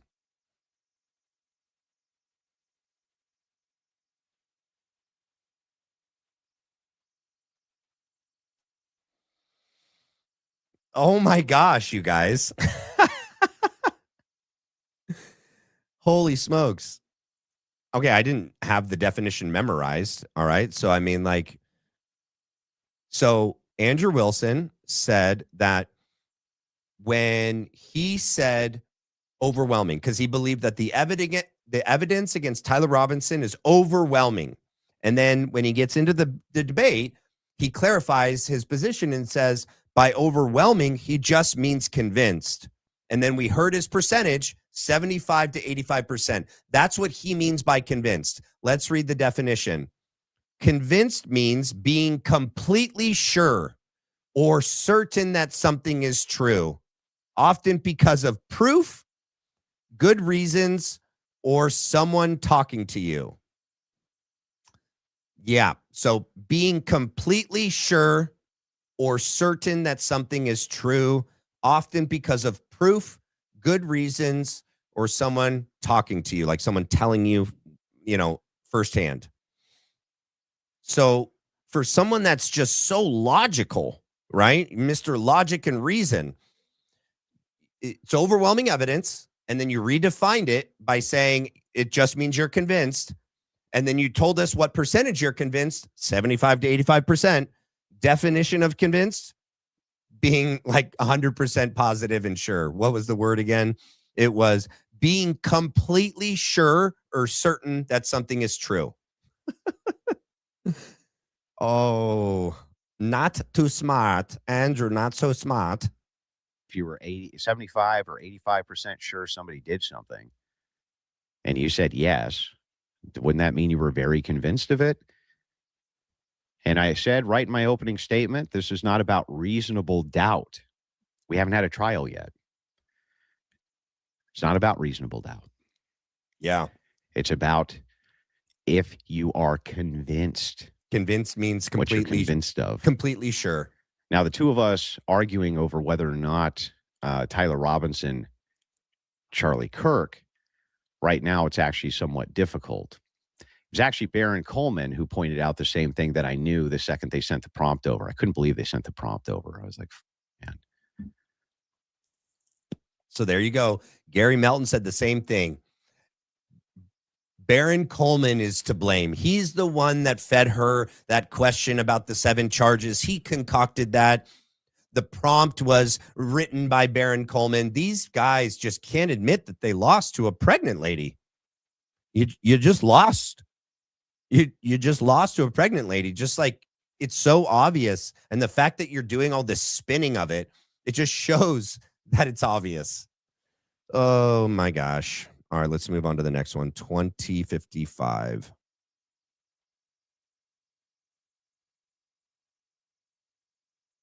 Slightly off-putting. Nobody was like, holy, what? Oh, I needed to back up a bit. Sorry. A little weird. Oh, there it is. Just saying, it's a little weird. For the cause, also thank you and Rachel for all. It's just a little weird, right? So we're not allowed to notice things that Erika Kirk said and did and go like, that's weird. That doesn't seem to be authentic, genuine grief. That's weird. Why would she say that? That's weird. Why would she film a video of herself inside the casket? And he attacks us and Candace for having the same experience. And he does it time and time again. He contradicts himself all over this video. It's insane. Oh, this will just be fun. This is just to see how evil he is. Ready? 24. I'll get close to it right here. You totally meant something other than, oh, I just think that she believes that Robinson them.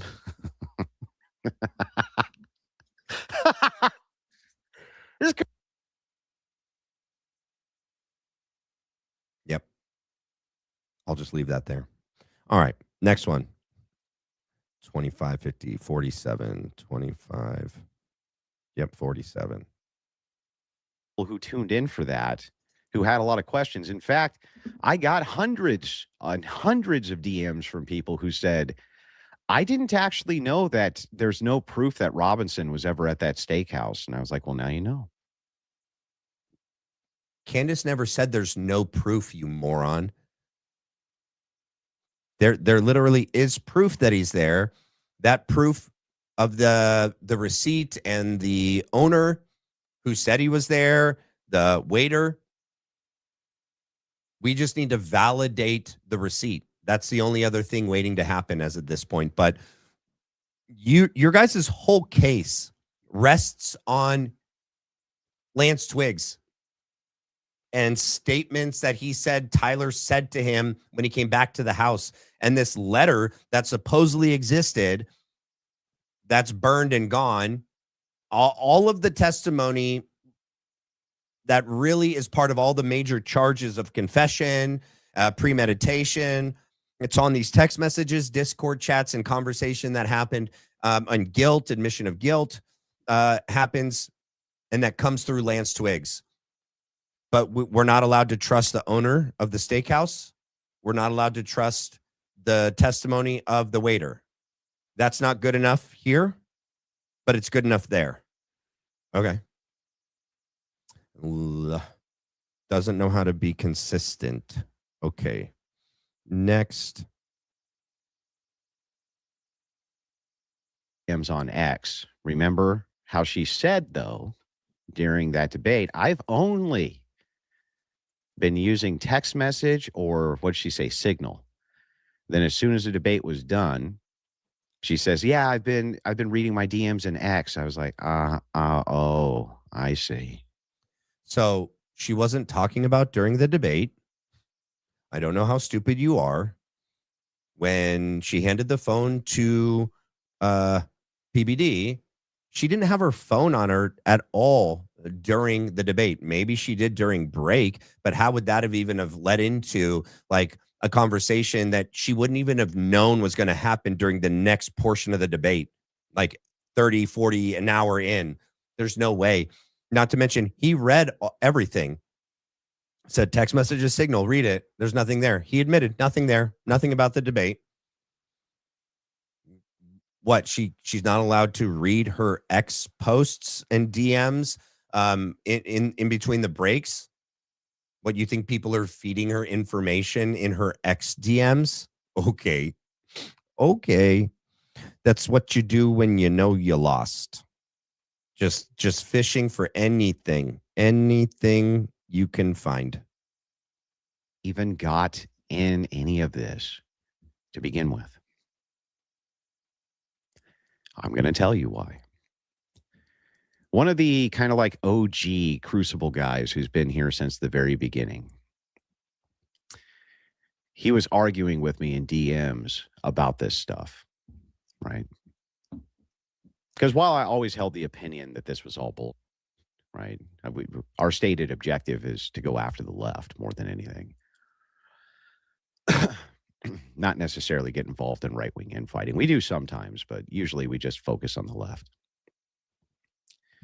Anyway, this OG and I we're talking, and he's like, and we started arguing about this.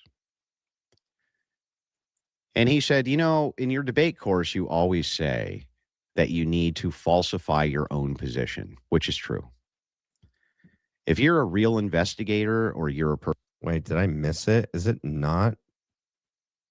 I'll back up. Well, maybe it's right here. Why was she scared? Because she doesn't actually have any evidence for that. It's completely made up and it's batch. It's batch. Now, let me explain a bunch of things to you. All right. So he's saying that the reasons why that she didn't answer the questions was because she's scared, but it's the way he phrased the questions. He intentionally phrased them in a way to get her tripped up. I don't know why that timestamp was off. I'm not going to try to go back and put you guys through that. I'm going to move on to the next one.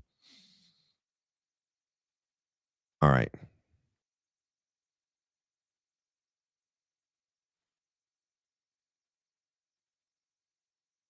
I'm getting there. Hold on. 32. That still wouldn't actually prove or demonstrate that Tyler Robinson didn't Charlie Kirk. Right? Simple.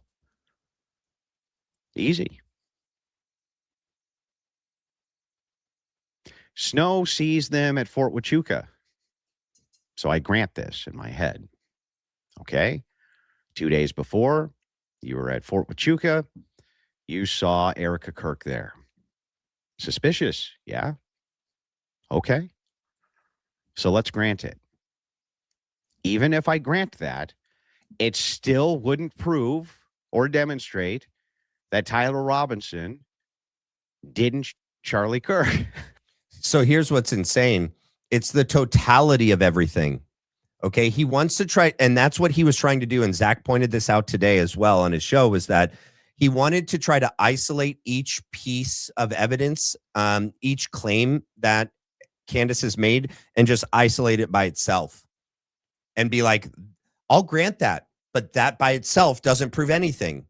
No, neither does a blurry, grainy photo by itself. Neither does a screwdriver by itself. Neither does any one piece of evidence by itself prove anything in any case. It is the totality of the evidence that she has been given, that she has found, that she has brought forth, that informs our opinion as to what we think actually happened to Charlie Kirk and who's involved. When you try to just isolate one thing and be like, see, I'll grant it, that one thing doesn't prove anything. We know nothing by itself proves anything, but everything together paints a pretty big, clear picture.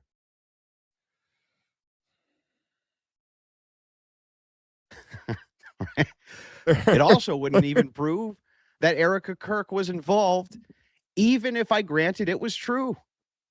We know by itself, no duh.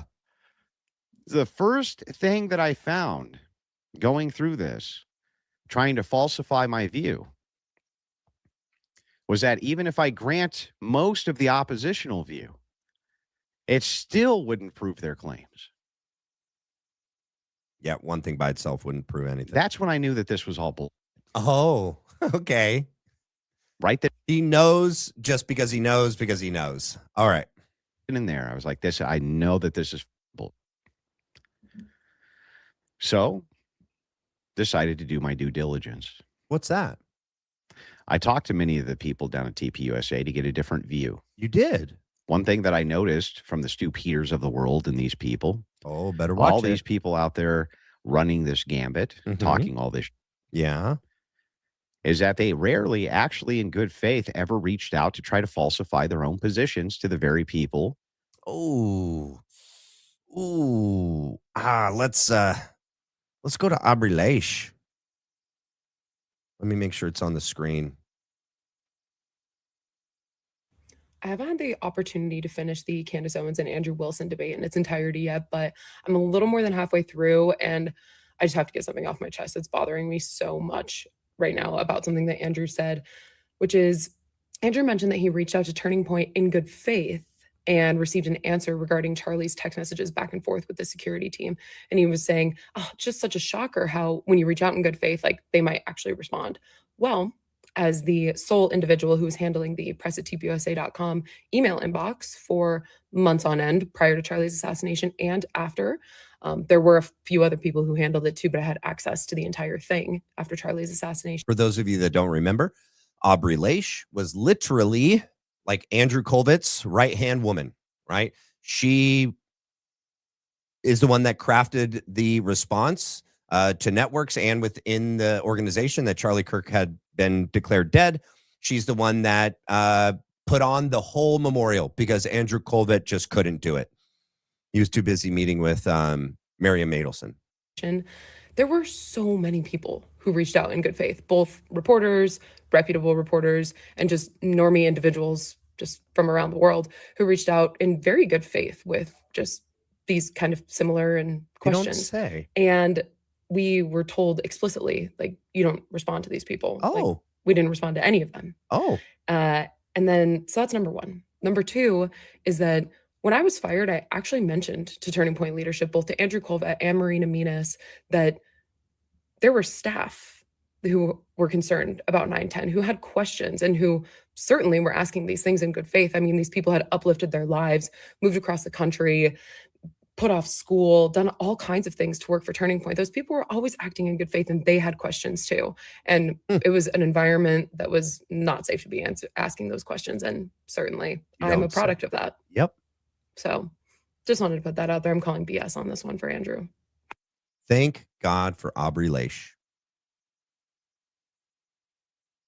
Who were surrounding and involved in the days leading up to this assassination.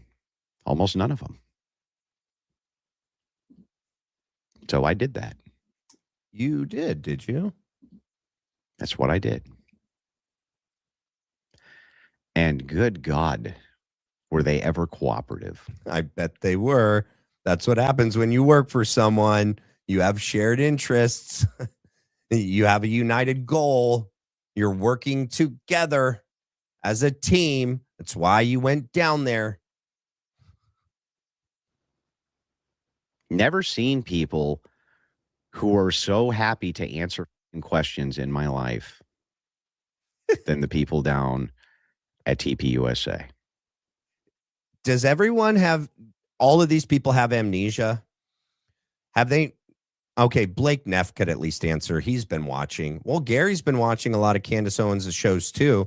She literally, time and time and time again on her show, but she also has reached out through messaging directly to Andrew Kolvet, Justin Strife, and asked for the answers, has asked to be debunked. If this claim is false, can you send me your information and I can adjust my show? I can adjust what I'm saying on my show.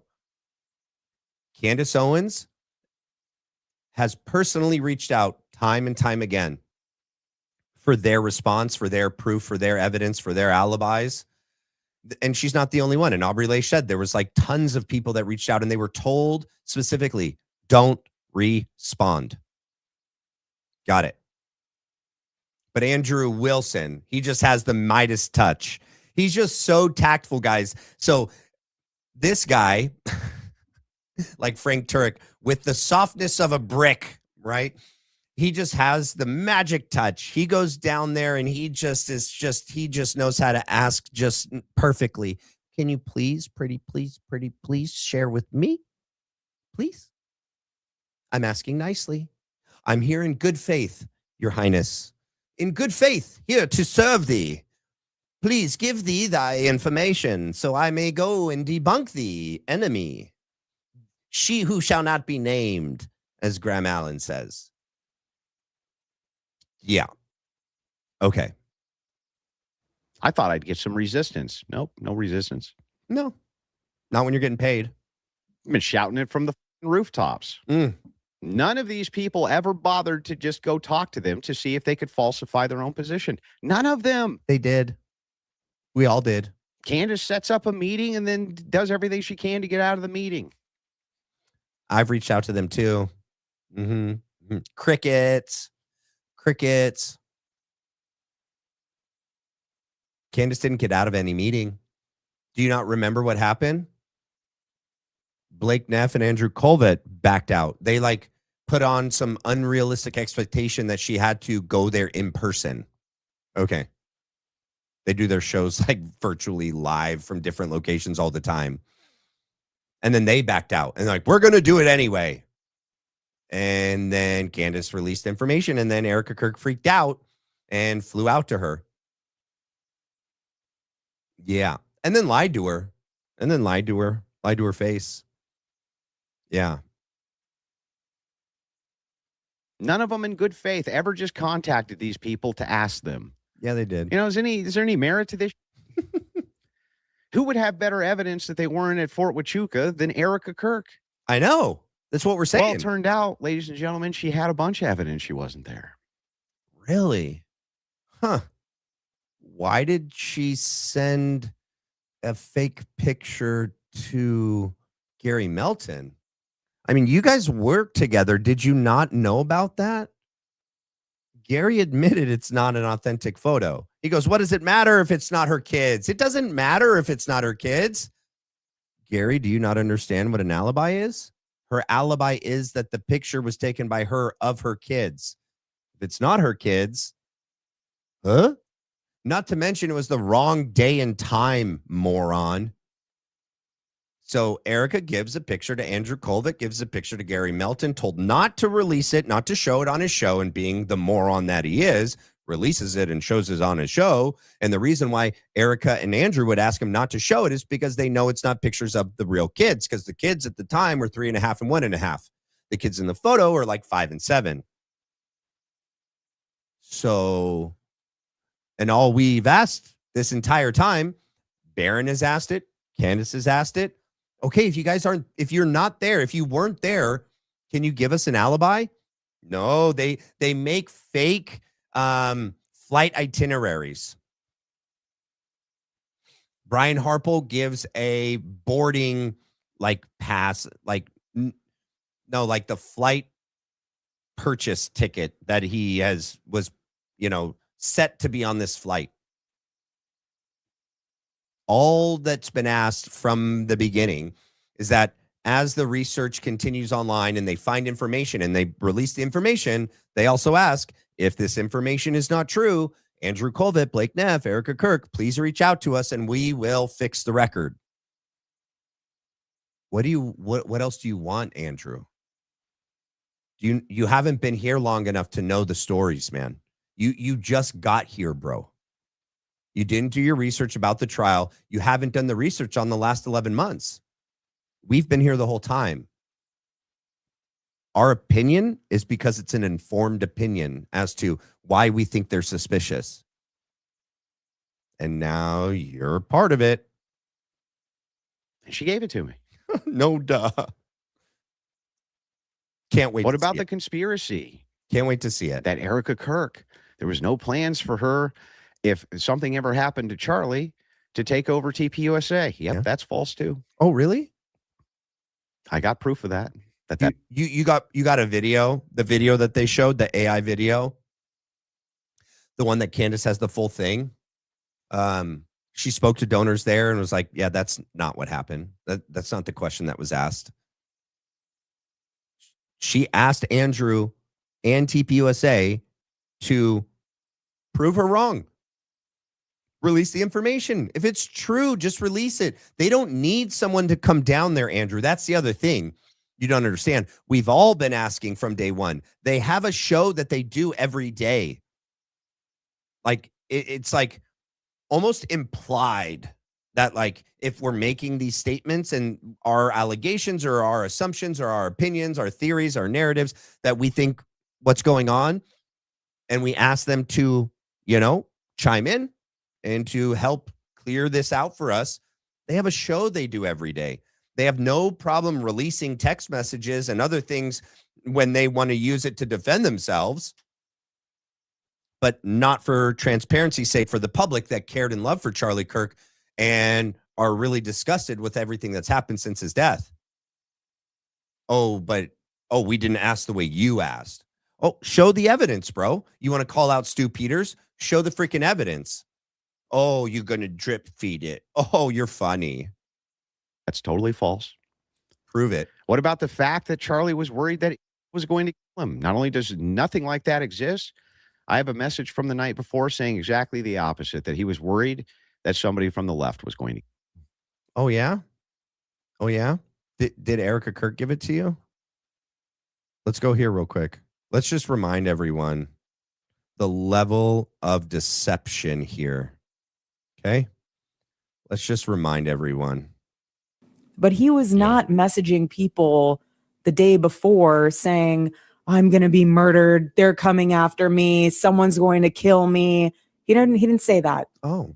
And I have his cell phone. Oh. But he was not messaging. Oh, it looks like you found it. Wow, just in time. You found it. What about Erika's alibi? Yep, got proof on that too. The picture? In fact, I have so much overwhelming evidence. Is he trying to be funny? Is he trying to be funny about Charlie Kirk's death and the BS trial and investigation and case against Tyler Robinson, using the word overwhelming, which he said was convinced, which means 100% certain and sure, which then he said he's 75 to 85% sure? Is that what you mean? You have 75 to 85% evidence of what you're talking about right now? Yeah. I bet we're going to be underwhelmed when you show whatever evidence you say you have.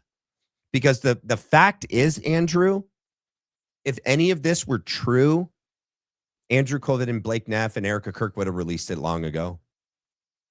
Explain to me why they wouldn't want the microscope off of them. Oh, right. Oh, they're getting all these threats. Candace Owens and all of us are ruining the organization. We're destroying the right. You're saying that they had proof that would have put all this to bed 11 months ago, and they haven't released it. So you guys are mad that Candace Owens is destroying, and all of us are destroying everything. We ruined your opportunity to use the tragedy of Charlie Kirk's assassination to unite the right against the left. And people aren't going to vote in the midterms, and maybe not going to vote for J.D. Vance. And TPUSA has lost all of its viewers. It's lost all of its impact and influence. It's gained a lot of money from donors. Yeah. But you're saying that Erika Kirk and TPUSA have proof. They have evidence that could have put all this to bed. And all the last 11 months is all for nothing because they had it the whole time. No.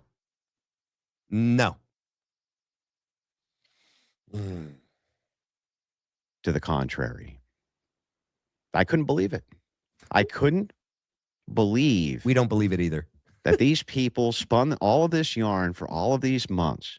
Yeah, TPUSA. None of these reporters, these so-called investigators, ever even bothered in good faith to find out what the was going on. We did. We all reached out. None of them. We did. And all it took was a few phone calls. Oh, that's all it took? What about all the phone calls Candace made? I'm sure Barron's made and we all have made. What about all the attempts that we did to reach out and get answers? Now, this Friday, I'm going to unveil tons of evidence. Stu Peters is done. Yeah, right. His whole Fort Huachuca bullshit, I'm going to completely refute that. I have irrefutable evidence that that's not the case. Literally couldn't be the case. It's impossible. Literally, if he brings out that freaking photo again, I'm going to die. The 6-fingered Mac. Oh, my gosh. The largest 1.5-year-old I've ever seen. I mean, does he have, what is that condition? Gigantism? No, Mac doesn't have gigantism. He's not the largest 1.5-year-old ever with like tied up sneakers and like the body of a 5, 6, 7-year-old. I can't wait to see this evidence, bud. He's done. He's done. Okay. All this guy had to ever do was just reach it. He could have figured it out in 5 minutes if he was just a slightly good faith. Slightly good faith. And in good faith had just reached out. We all did. To try to figure out what actually happened. Nope, can't do that. No money in that. No money in that. No, not a dime Not in a that. dime in that. I have evidence that Candace Owens was trying to destroy TPUSA going all the way back to September. I have evidence of it. You have evidence. This is shortly after. Okay, you guys, you know what? When he says evidence, we have to keep in mind that his bar of evidence is just hearsay. So he might actually have evidence. Just hearsay. Oh, Andrew Kolvet told me. Erika Kirk told me. Remember when they gave us Mikey McCoy's call log and it was just a typed up piece of paper? We're like, wait, what is this? This isn't from Verizon. What the frick is this? Who gave you this? Wait, they typed it up? Why would they do that? We wanted it verified. Huh. It's just going to be some typed up pieces of paper. They said they were there, that they were, that they were at headquarters, that she was flying on an Egyptian plane to get a milkshake and French fries. See, she couldn't have been in Fort Huachuca. Can't wait for the evidence, dude. Gonna be great. All right, now we're gonna move on to something else. Let's see, where to start with it? What's the best place to start? I got to see how I want to lay this out. Does he play the clip where he says, it's a little backwards, but all right, I guess we'll start here. All right. And then I'll kind of lay this up for a second and I'll explain it. For those of us that actually served in the military, it's a big freaking deal. Okay. To make it through boot camp, to make it through whatever the next phase is for that branch. For me, it was MCT. If I was infantry, it would have been SOI. MCT stands for military combat training. SOI stands for School of Infantry.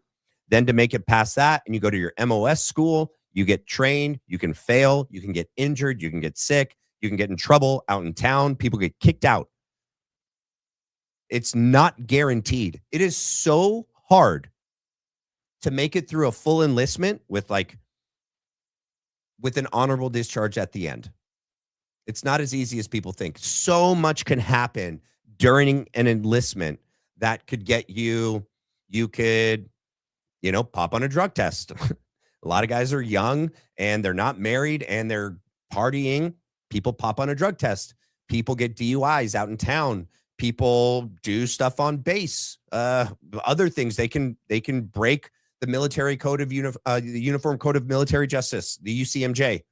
They can get NJP'd, right? They could get injured and medically separated. And if you're already past all of those, boot camp and everything, you're actually still a full service member. You actually served. You just got medically separated during your enlistment. However, so it's a big deal. Stolen valor is a big deal. This guy makes light of it. All right. We call people, and I'm sorry if some of you in this audience are one of them. I'm just going to be honest. People that don't make it, there's a couple things that we say, right? We call them ish bags, but just move those letters around in the first word, right? Med seppers, right? Medically separated people, like early on. I'm not talking about once you graduated boot camp. So for me as a Marine, when you graduate boot camp and you get your Eagle Globe and Anchor, you're a Marine. You're a Marine. You've made it. Okay. But in the first, year, you can get this, you can be kicked out for failing to adapt. It's called failing to adapt. That means, yep, you made it through boot camp. You probably made it through MCT and you're in your MOS school. But if you're failing to adapt to everything that the Marine Corps expects of you, you get booted. Okay. A lot of people, it happens. They keep popping on drug tests. They're not doing all the basic things. Okay. And they're called, bags. So for Andrew Wilson, who claimed he was an Army sniper, okay, he's going to blame it on his wife. She claimed it. Well, where would she have heard that? She's not going to make that up. She heard that from you. Okay. But for this guy that within 1 year is kicked out of the Marine or the military, I don't know what branch he was in, right? And he's going to say that he was injured during training. Yeah, we didn't respect those people. On day 3 of boot camp, I had all 4 of my wisdom teeth pulled. And the next day I had to run a PFT, okay, physical fitness test, which is 3 miles. You have to do a minimum of 20 pull-ups, or you can do less than that if you suck. But, if you're trying to get a 300 PFT, you got to do 20 and you got to do your sit-ups. All right. I did that with no Novocaine. And the next day, they give you Motrin, ibuprofen, and I had gauze in my mouth and I had to run 3 miles and do the PFT. And I still got a 300 PFT. Okay. Graduated boot camp with shin splints all up in my shins. Okay. This guy didn't make it a year and he gets booted. That's the kind of not man this guy is. And then claims that he was actually in the service, that he was actually, prior military, and lets his wife say for years that he was an Army sniper. That's the setup for this. All right.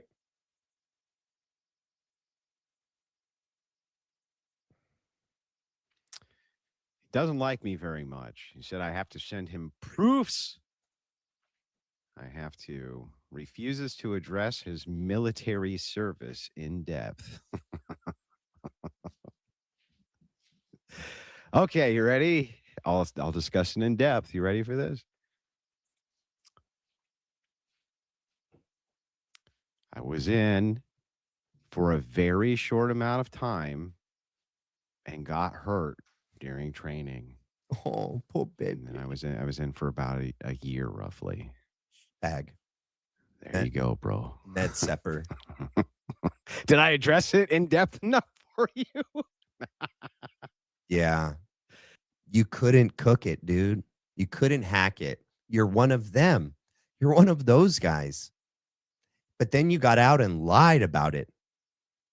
So let's go here. Let's hear you lie about it. All right. I don't want it to be loud. I had to turn that last one up because his volume was so low. All right. This comes to compliments of Valhalla VFT, and he put it all together for us. So here we go. The back-to-back, the two clips. Now, this, of course, was the whatever podcast, right? We've all seen this where he couldn't open the pickle jar. Of course. Yes. But he was asked about military service, and this was his claims. What's that? When were you in the Army? I was in the Army for a very limited amount of time, years and years ago.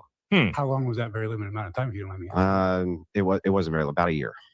It's not hard to know how long you were in the military, guys. Not at all. It's not hard. Everybody who serves knows exactly how long you spent in the military. Yep. I know what day I went in, December 5th, 2005, and I got out January 31st, 2011. It's like one of those days like 9/11 and 9/10. I know exactly where I was. I remember everything about it. The day that you go to boot camp and the day you graduate boot camp, and then the day you leave the service. You remember all of it. It's just seared in there. It's not like, oh, I don't really know. It's pretty. I'm not really sure. About a year. Yeah, no, you would have known. Yep. To the month and day. Yep. But that's okay. Yep. About a year. So what happened? Well, it doesn't matter what happened. Oh, but we're talking about service, man. It does What matter. about it? You notice how he just didn't want to actually answer what happened. Yep. Now a lot of people miss this at first. This guy on the left here, he's actually really funny. He just trolls MAGA all day long, but he's an actual veteran.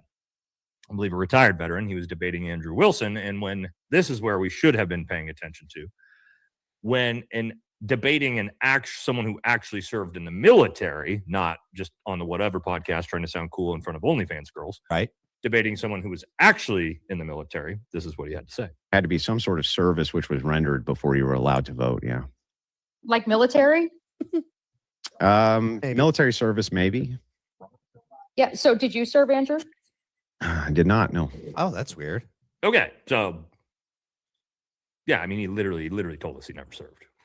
Right? So, obviously, he was just being a chud, trying to act cool on the whatever podcast. Yep. And finds out that the internet is forever. Right? Forever. And I'm assuming he didn't think it was even being filmed because Yeah. in that section of whatever podcast, it wasn't during the actual show. Yep. And I think he just wanted to sound like a cool, tough guy. Right. Yep. Now, hold on. Where was I at here? And this matters. This matters a lot. It goes to the very integrity of the individual that TPUSA has hired to teach the next crop of debaters. It's the person that they have to be their now spokesperson. They've given this guy all this evidence to release on their behalf. It matters who this guy is. Okay? It matters a lot.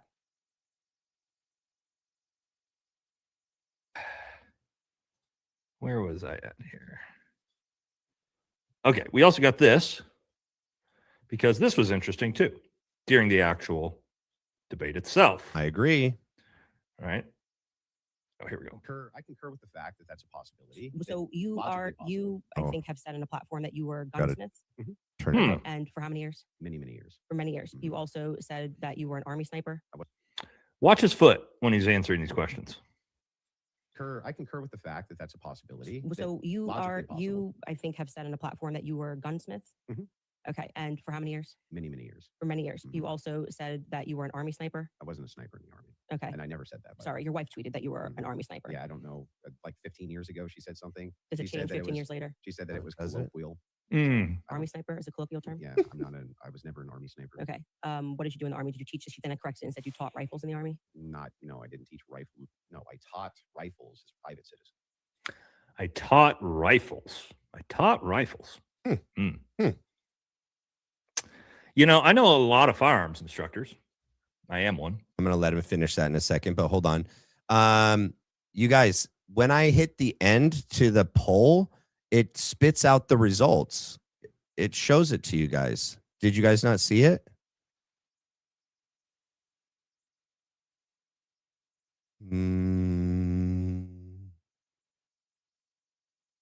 How will I find it now after the fact? No,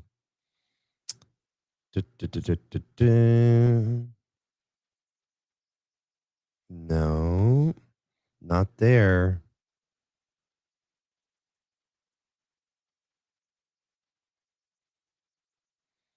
I don't know how I could find it after the fact, guys.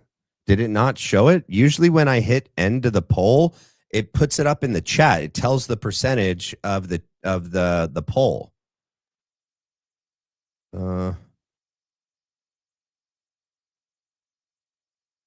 No? All right. I got to continue. I can't see it right now. Erika won the first one. Okay, as the most annoying. Okay, yeah. So that you guys did see the poll. All right, cool. Thank you guys. I guess people were asking. Someone sent me a text saying I didn't read the poll. It spits it up in the chat. It lets you guys know. All right, let's go here. Let's hear what's his wife's name? What's Andrew Wilson's wife's name? I forget her name.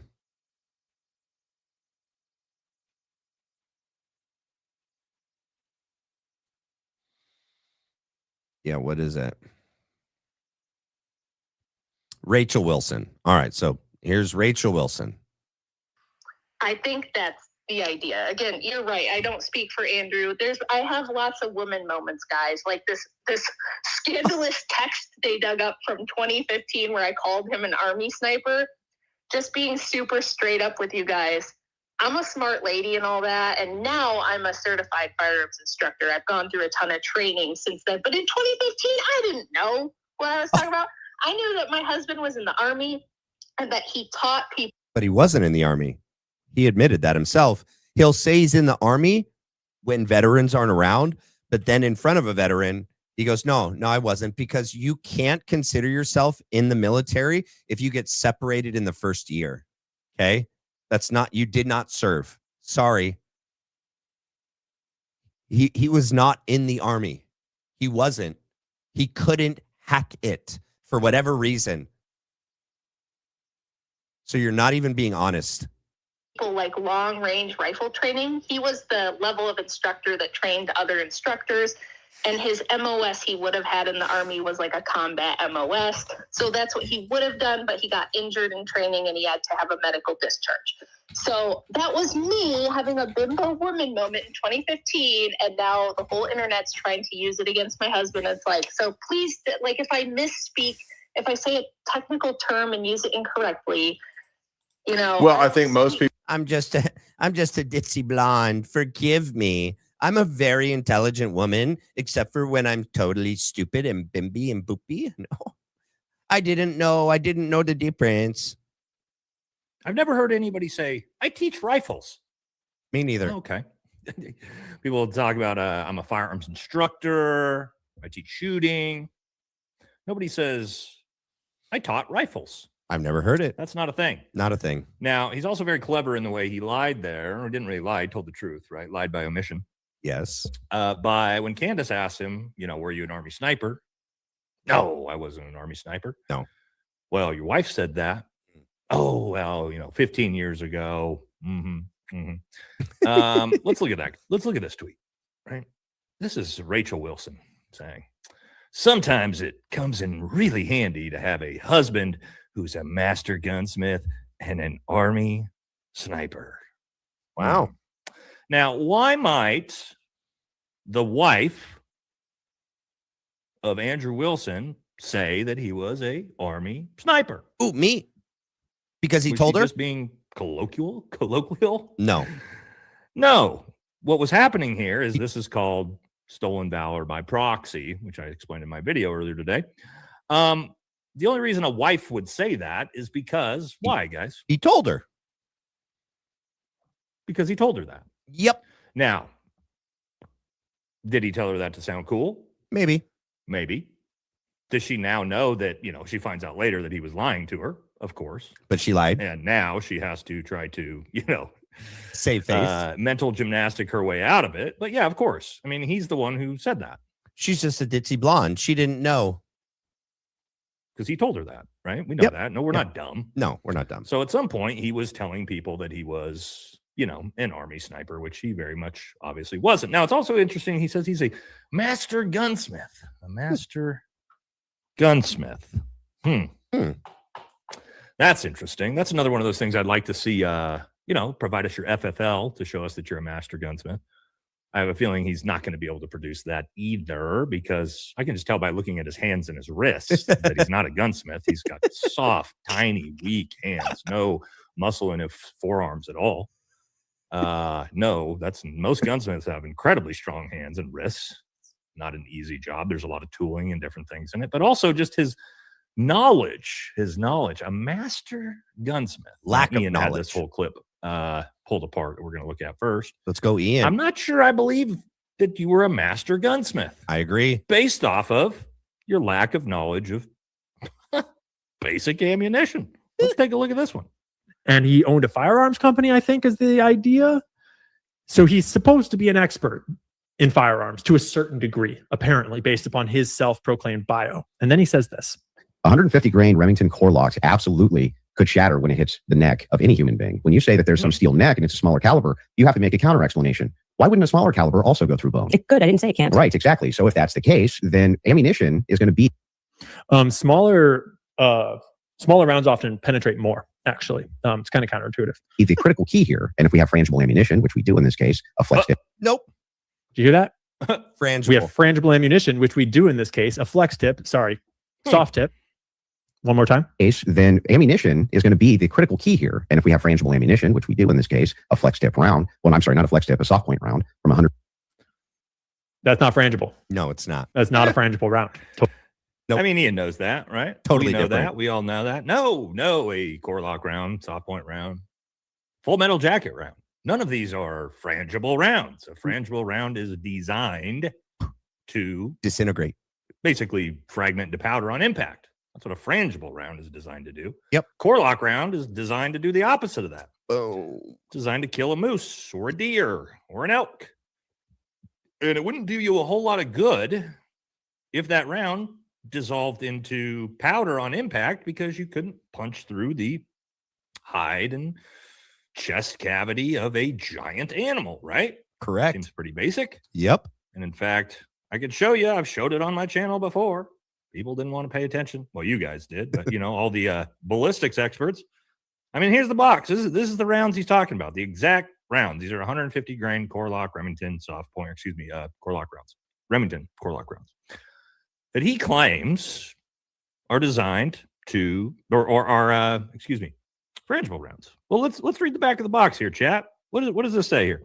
All right. It says these rounds, core lock rounds, 150 grain Remington 30-06. They are designed for deep penetration and controlled expansion up to 2 times the original caliber diameter. And what's it say right here? High weight retention, won't break up or separate on impact for more effective stopping power. Huh. So how did they get 7 fragments out of Charlie then? If this is the ammunition used, how did it not punch through Charlie's little neck? Everyone's got a little neck, even big necks. They're still little compared to like massive moose and bear and elk. Not the same. It's like one of the most narrow, thin parts of our body. I mean, besides a wrist or something, but like, it's just like a good part of it is just your esophagus, just air, cartilage. You have your spine in the back. It's not a big, thick bone. A lot of little bones. Oh, but Charlie ate really well and had really, really, really impressive bones. Got it. Well, I'm done with Andrew Wilson. He's a complete fraud.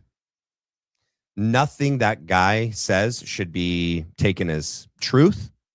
He has no integrity, no ethics, no principles, no morals. He'll do anything for clout, for money, because even PBD said it. The $300,000 that he paid is peanuts compared to the advertising alone that he got just by going on Candace Owens' show that also streamed on thousands of other people's channels that day, including other very, very big channels with big reach.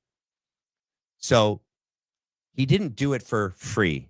Okay. Not to mention he set up, let's look at his Give, Send, Go. Let's see where that's at.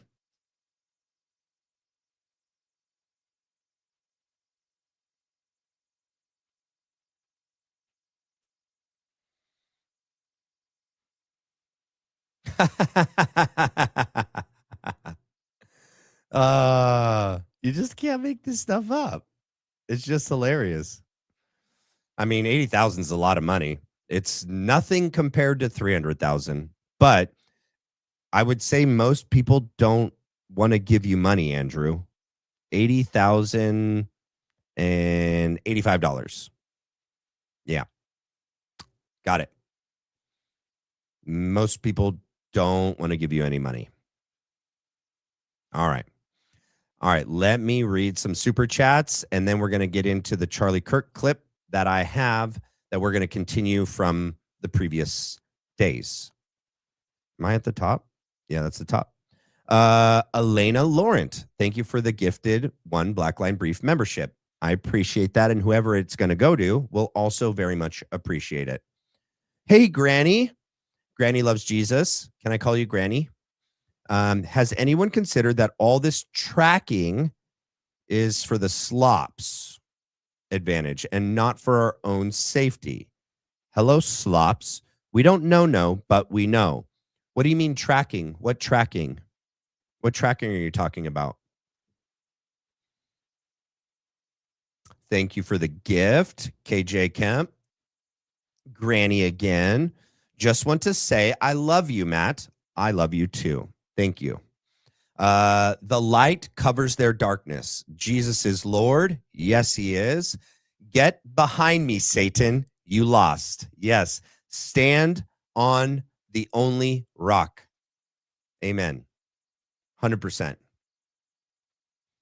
Oh, Lori, thank you for the 5 gifted Black Line Brief memberships. Very kind. And the 5 people that get them will be very much appreciated. Kathy Friends, the Hades plane flew over Barron's while live. Today? During Barron's live today? Did it really? Oh, was he on the near map, or he was on the plane tracking site that he was on? That's crazy. I wonder if they're trying to surveil him. Someone should be making sure that it's not flying over Candace's house. Good thing she's moving soon. Alex got Mitens. May God bless everyone here. Thank you, Alex. Granny loves Jesus again. Beans, the magical fruit. The more you eat, the more you toot, toot. Andrew Wilson and the rest riding that devil wagon train. Oh my gosh. Your dog looks like a dog I had growing up, an English Springer Spaniel named Dempsey. He was white and brown too. I loved Dempsey. He was such a good dog. He was a baddie. Like, I remember when I was little and another dog tried to get me, and Dempsey went to town. Don't mess with those English Springer Spaniels. Flex, why did he stream after crying all day? Self-respect. He got none. He got no self-respect. Oh, I forgot I wanted to play this because this will also show you the type of person Steven Crowder is. I forgot to show it. Here we go. And then I'll get back to the chats. I promise you. Promise you. So this was literally as he left Candace's house. He gets on this phone call and is talking to Steven Crowder, who we know was part of this. His team went there, and he's a grown man, baby child. This is Ryan Reynolds buried. There we go. There we go. There he is. Mr. Wilson, I'm sure you're tired. Thank you for taking the time, What sir. up, Steven? How you guys doing? Well, we're doing pretty well. Yeah, of course. We have the drinking game going, and it's been tough. I'm not going to lie to you. What are your thoughts? I'm surprised you didn't stay by to have drinks with her and her hyperly masculine husband, Mr. Farmer. So since you're leaving the homestead, you're just heading right back. You're leaving? No. We're staying another night. The debate goals, every single one of them was accomplished. So it was, we knew going in to be lose, masterclass in losing. Operation Let Her Speak, and we knew that she'd contradict herself, and we knew that she would have zero evidence, and all of that was accomplished. Yeah, well, I wish we could have gotten into a lot more of it, but it was very obvious that you shifted, right? You even said that you had to switch tactics, right? You were losing the debate on the evidence. Everyone knows that. Everyone saw that. You lost the debate on the evidence. And so you shifted into personal attacks. So she wanted to keep talking about the evidence and the overwhelming case against Tyler Robinson. Everybody there, that if she was getting pushed any harder than she was, that she was going to just, we weren't going to get anywhere. That's actually a question that I had, because there were the one criticism that I would have, and I know, you'll say I'm a dick and I'm say you're a dick, is at the end I would have rapid fired like, okay, how about the Mormon communists training him? But it seemed like, and I've had to do this with some conversations or debates, you guys were concerned that she might just throw the table over if you went a little too aggressively. Right. That's the whole point. Yeah. So Okay. the major points of contention that we got was that she had no evidence whatsoever. And all the claims that she had made about Erika Kirk and TPUSA were basically tongue-in-cheek, according to her. I also just don't respect men that wear skin-tight shirts and have their chest hanging out. I mean, just as a rule. Doesn't even mean them. She has no evidence for her steakhouse, no evidence for her timeline, no evidence that there's a patsy whatsoever. And all of her claims that she made were basically, we were just funning. Yeah. Well, literally, that's not the basis of any of the claims. I don't know if you probably didn't see, because, by the way, I hate to tell you this, but we had to use Candace's stream from YouTube because yours was like 20 seconds later and people were complaining. No problem. But we've been sending people to give send go. And by the way, also we have Jesse's going to be fired because our YouTube doesn't have premium. So there were ads running. So someone's going to be fired. That makes you feel good because you're, Steven sent people to give send go. Steven, nobody gave money. We're both brothers in cruelty. Yes, 100%. That's true. I'm going to fire somebody too, just because you are. Yeah, exactly. That's what we'll do. I don't want you to get or feel in any way like you're going to one up me here, Steve. How about you give me I fire your guy and you fire my guy just because we throw them for a loop. Let me ask. Industry, you're fired. There you go. I did it first.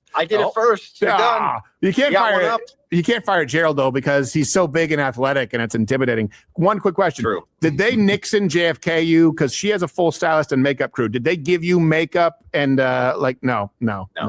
You looked a little bit. I would have refused. You looked a little bit shiny. You looked a little shiny.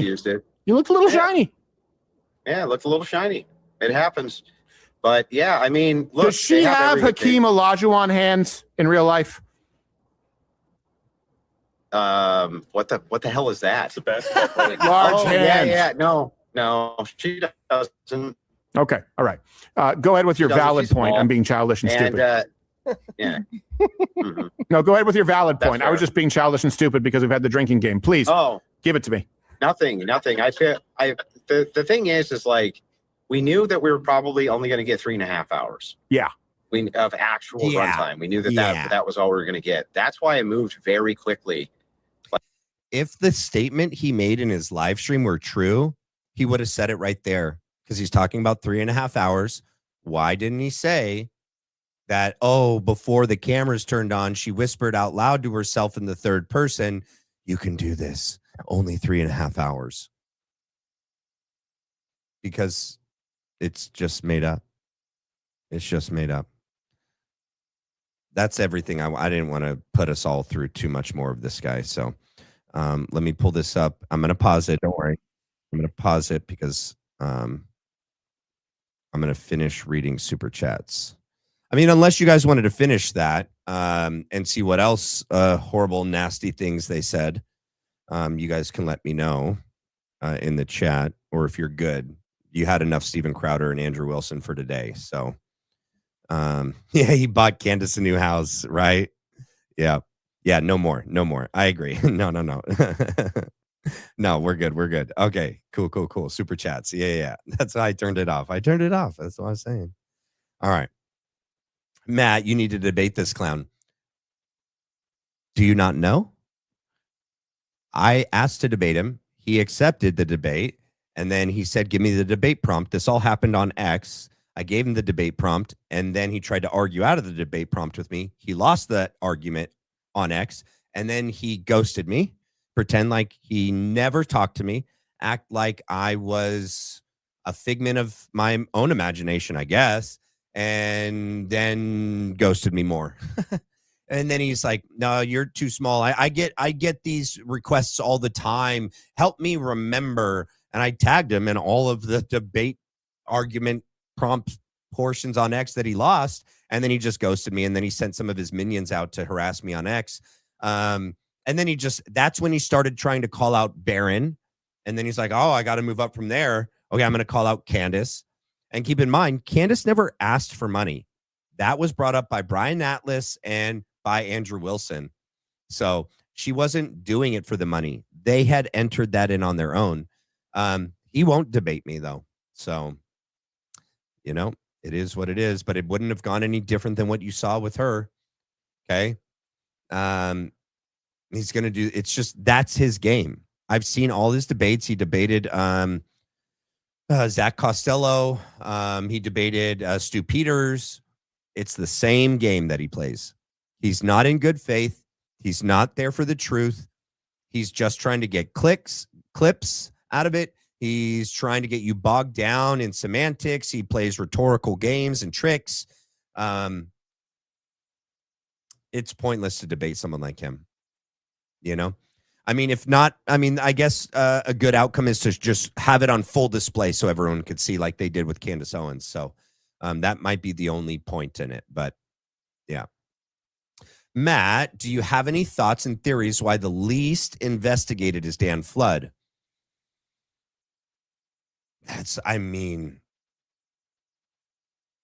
Well, he's not like the least investigated. You mean he's the least talked about, though? Like he's never brought up. Like Brian Harple's brought up. Rick Cutler's been brought up. Frank Turk's been brought up. But nobody's talked about Dan Flood. Yeah, I think it's because of he's got some ties. Well, Stu Peters has talked about Dan Flood a lot because Dan Flood seemed to have visited Mitch Snow's house a while back trying to serve him, acting like a federal agent. So, yeah, I think he might be someone that's harder to find out information on, maybe. Maybe that's why. I believe Candace could probably find out a lot about him. I don't know why she hasn't dug down that angle yet. I think he's probably being protected by Israel. I think he does have ties. The rest of the team doesn't. They may have circumstantial ties. Brian Harple was just a cop in Texas, but Dan Flood, though, he has a unique history just from what is known. So I think that's probably why. Yeah. And he's protected by TPUSA still. He was hired and given a promotion, or he was given a promotion and a raise in the aftermath of Charlie Kirk's assassination. Because that's what a real grieving widow does, guys. The guys responsible to keep her husband alive, who they failed that day, she gives Dan Flood a promotion and a raise, and she has and continues to publicly defend Brian Harple. Yeah. That's what a true grieving widow does. I didn't know. Now you know. Now we know that's what it does. That's what she does. That's it. The Bella Stella became a member. Thank you so much, Bella Stella. Vasiliki, please pray for Mystic. She is in the hospital. Yes, I didn't want to say it out here, but yes. We were told just a few moments ago. Yes. I was trying to respect her privacy. But yes, if everyone would please pray for her, that would be great. Okay? Yeah, I've been in communication with her.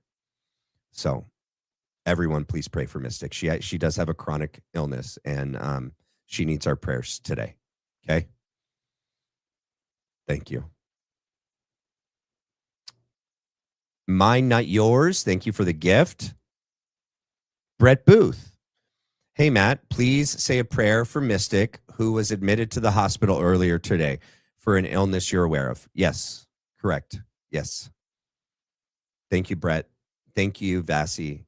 We'll be praying, and everyone in the community, please pray for Mystic tonight. Well, and continually. Thank you for the gift, mine, not yours. Court Dog, I tagged you on X about the planes. Christ is King. Pray, heart America. Pray and love America. Christ is King. And Granny loves Jesus. What up, Granny? Tracking cells, streets, etc. Yes, Leo is a Springer Spaniel, a rescue. Had my first Springer Spaniel for 17 years. Got him in her memory. You can call me Granny J. Okay, it's my grand's use. Okay. Yeah, one thing that I have a cool thing I can announce.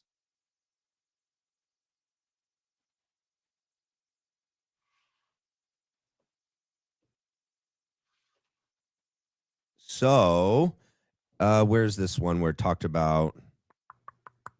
Yes, tracking cell phones. So, officially, we have our first sponsor, and it is called Zero Ghost Phones. And you guys have probably seen them in the chat a couple times, supporting through super chats. Now it's official, and you guys, I'm going to be able to tell you so much more about this in the coming days and weeks. But already got the phone. It's the Google Pixel phone, and it's downloaded with Graphene OS software. They provide the service for you. Like the Graphene OS is available, but it's a lot of work to download it and get the phone operating and to navigate it. And so they have 3 different levels of phones that you can get. And I'll explain it as this isn't an official advertisement. This is just me in the spot doing it. But this phone is sick, by the way. And I can't wait to be able to tell you guys more about this product in the coming, days, weeks, months, and years. But yeah, Zero Ghost, if you guys want to look into it, it's a phone that protects you all the way around. So excited for that. And yeah, that's something in this day and age that we need more and more of, where big government is wanting to track us. Everything we do online, everywhere we go with our phones, everything we do with our phones, it's like an extension of us these days, and, they're putting up flock cameras everywhere. Any way that you can have control over your location, over your data, over your privacy, you should all be taking advantage of different products that are out there to protect yourselves and your families from big government, big organizations and companies that want to steal every piece of information about you and sell it to the highest bidder. So yeah, Zero Ghost Phones is our official first, sponsor of the Black Line Brief. And we are so grateful for them. They are truly invested in the Charlie Kirk investigation and want the truth out there. They want justice for Charlie. And so please go take a look. You can go to zeroghostphones.com, okay, and check out what they have. And in the coming days, weeks, and months, I'll be able to explain so much more about what an amazing product, what an amazing company they are. All right. So, all right, you guys. Oh, now it is time for Charlie Kirk. All right. I did. And this is so critically important because if we fail to recognize that it is God who delivers us, it is not the acts of man, then we're in a very troubling circumstance. Continues later in the Old Testament to one of my favorite portions in the book of Numbers. Anyone else like the book of Numbers? A couple hands go up. Now, I have a whole theory about this. The actual title of the book of, so Numbers is not the correct title. In Hebrew, it's actually called In the Wilderness. How much better would it be if it was In the Wilderness, right? Number sounds like I'm gonna have to do geometry equations or something. By the way, if you haven't studied the book of Numbers, has talking donkeys, giants, spies, stories of betrayal, and lots of complaining because it's in the Old Testament. By the way, if you want to know how I know this is the word of God, the Hebrews are the most unimpressive group of people in the history of the written word, and God used them to become a great nation. That's how I know that this is real. All kidding aside, never has there been a historical text where the protagonist or the main character speaks so negatively about themselves. I mean, every other chapter, they're complaining, they're lying, they're stealing, they're cheating. Must be true. No one would talk about themselves unless it was true, this negatively. Continues to Numbers 14. Now, mind you, they are now living in a state of liberty. Remember, liberty is no Pharaoh, no king, no Hitler. And here is the fundamental question that we will spend our remainder of time asking. Do human beings want to always be free? During the lockdowns, I learned the answer is absolutely not. We're far too many people, unless liberty is a value that is taught, unless liberty is a value that is cherished, unless liberty is something that you seek because you are spiritually transformed, you are not going to desire liberty. Instead, you will desire comfort, ease, and the flesh. So Numbers 14, God's chosen people. They've been delivered from Egypt. They're no longer living under Hitler. God blows quail off course and manna from heaven. And what do? They start complaining and they say, God, can you take us back to Egypt? They want to go back to slavery, by the way. They want to go back to Hitler because, quote, the food was better. You don't believe me? Joe, get me an actual Bible because I think last time people said, come on, does it really say that? Numbers 14, it literally says, take us back to Egypt, where at least we had melons, leeks, cucumbers, and meat. Now that's a good trivia question for those of you. Ask your friend, where do cucumbers make an appearance in the Old Testament? There you go. And the grumbling and the voices, if only we had died in Egypt or in this wilderness, why does the Lord bring us this land? Oh, and let us fall by the sword. And it continues by, they complain for 3 chapters straight. No, 4, I'm sorry, they keep going. They wanted to go back and live under the worst person imaginable because living in the desert was not easy. What Thomas Jefferson started in motion with the founding fathers, what lived through, is we do not have an easy life when we live in liberty. Far too often we have people that say, I would rather have a simple and comforting life than one that is of adventure and depth. You know, I ask sometimes these college kids, I say, would you like to have a life where 3 meals are provided a day, you get free Wi-Fi, you get free room and board, and you don't have to work? Say, of course. I say, you should go to a federal prison because that's what you get every single day.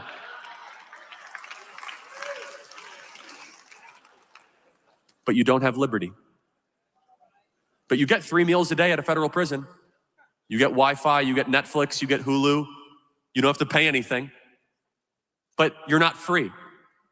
Freedom is God's plan for his people. It's why he delivered them out of Egypt. It's why he sent his son, Jesus Christ, and those of us that give our life to Christ, we are free and free indeed. John 8:36, if the Son therefore shall make you free, you are free indeed. Psalm 119:45, I will walk in liberty, for I have sought your precepts. God's heart for you and for us is not to live in the comfort and the ease of totalitarianism. This is the question that is currently in front of us. And let us go back to our roots. Our founder said that whenever any form of government becomes destructive of these ends, it is the right of the people to alter or abolish it and to institute new government, laying its foundations on such principles and organizing its power in such form as to them shall seem most likely to the effect and safety of happiness. You see, the choice in front of us is, are we going to continue on the narrow path? Do you know the majority of countries around the world do not value liberty or freedom as a core value? Their population says, just take care of us. In France, their core values are fraternity. Literally, it says fraternity, the nice life, and the government takes care of them. Higher taxes, more social benefits, less individual initiative and freedom. Almost every other country around the world is around what form of government? Lots of subjects, one ruler, or two ruler, or three rulers. The founding fathers inverted it, where because they said that all men are created equal, it is the rulers are us, and that we get to decide who's actually in charge. And we are in a fragile balance right now, a very, very fragile balance. In this birth certificate, it took a price. You cannot have the Statue of Liberty, which we all say we enjoy, without also the statue of responsibility. Both are necessary for us to be able to have a free and a virtuous and a deep life. July 4th, 1776, remember the context. They didn't have to sign this. You know they could have made peace with the King of George? They could have wrote, you're in charge, we are not, give us free stuff, we'll go back to our farms. This made every single one of them poorer. This made some of them, they died a very bloody death. The window of liberty is closing on America. It is. And I believe, even though he said this, when was it? I mean, he obviously, I think, was talking about the left, right? This was July 4th, 2024. But if he was alive today, he'd be saying this about this administration. He would. He 100% would. Because everything they've done has proven that. This administration is part of the problem. It is the problem. And I don't know what his advice, what his counsel would have been to the solution when this was our political solution to the problem. Voting in Trump and JD. This was our attempt to right the ship and fix the country through the political process. What do you do when you realize for facts, like for real, that both sides are the two sides of the same coin, and that there doesn't seem to be a political solution to this problem? So prayer, church, family, faith, community, and coming together.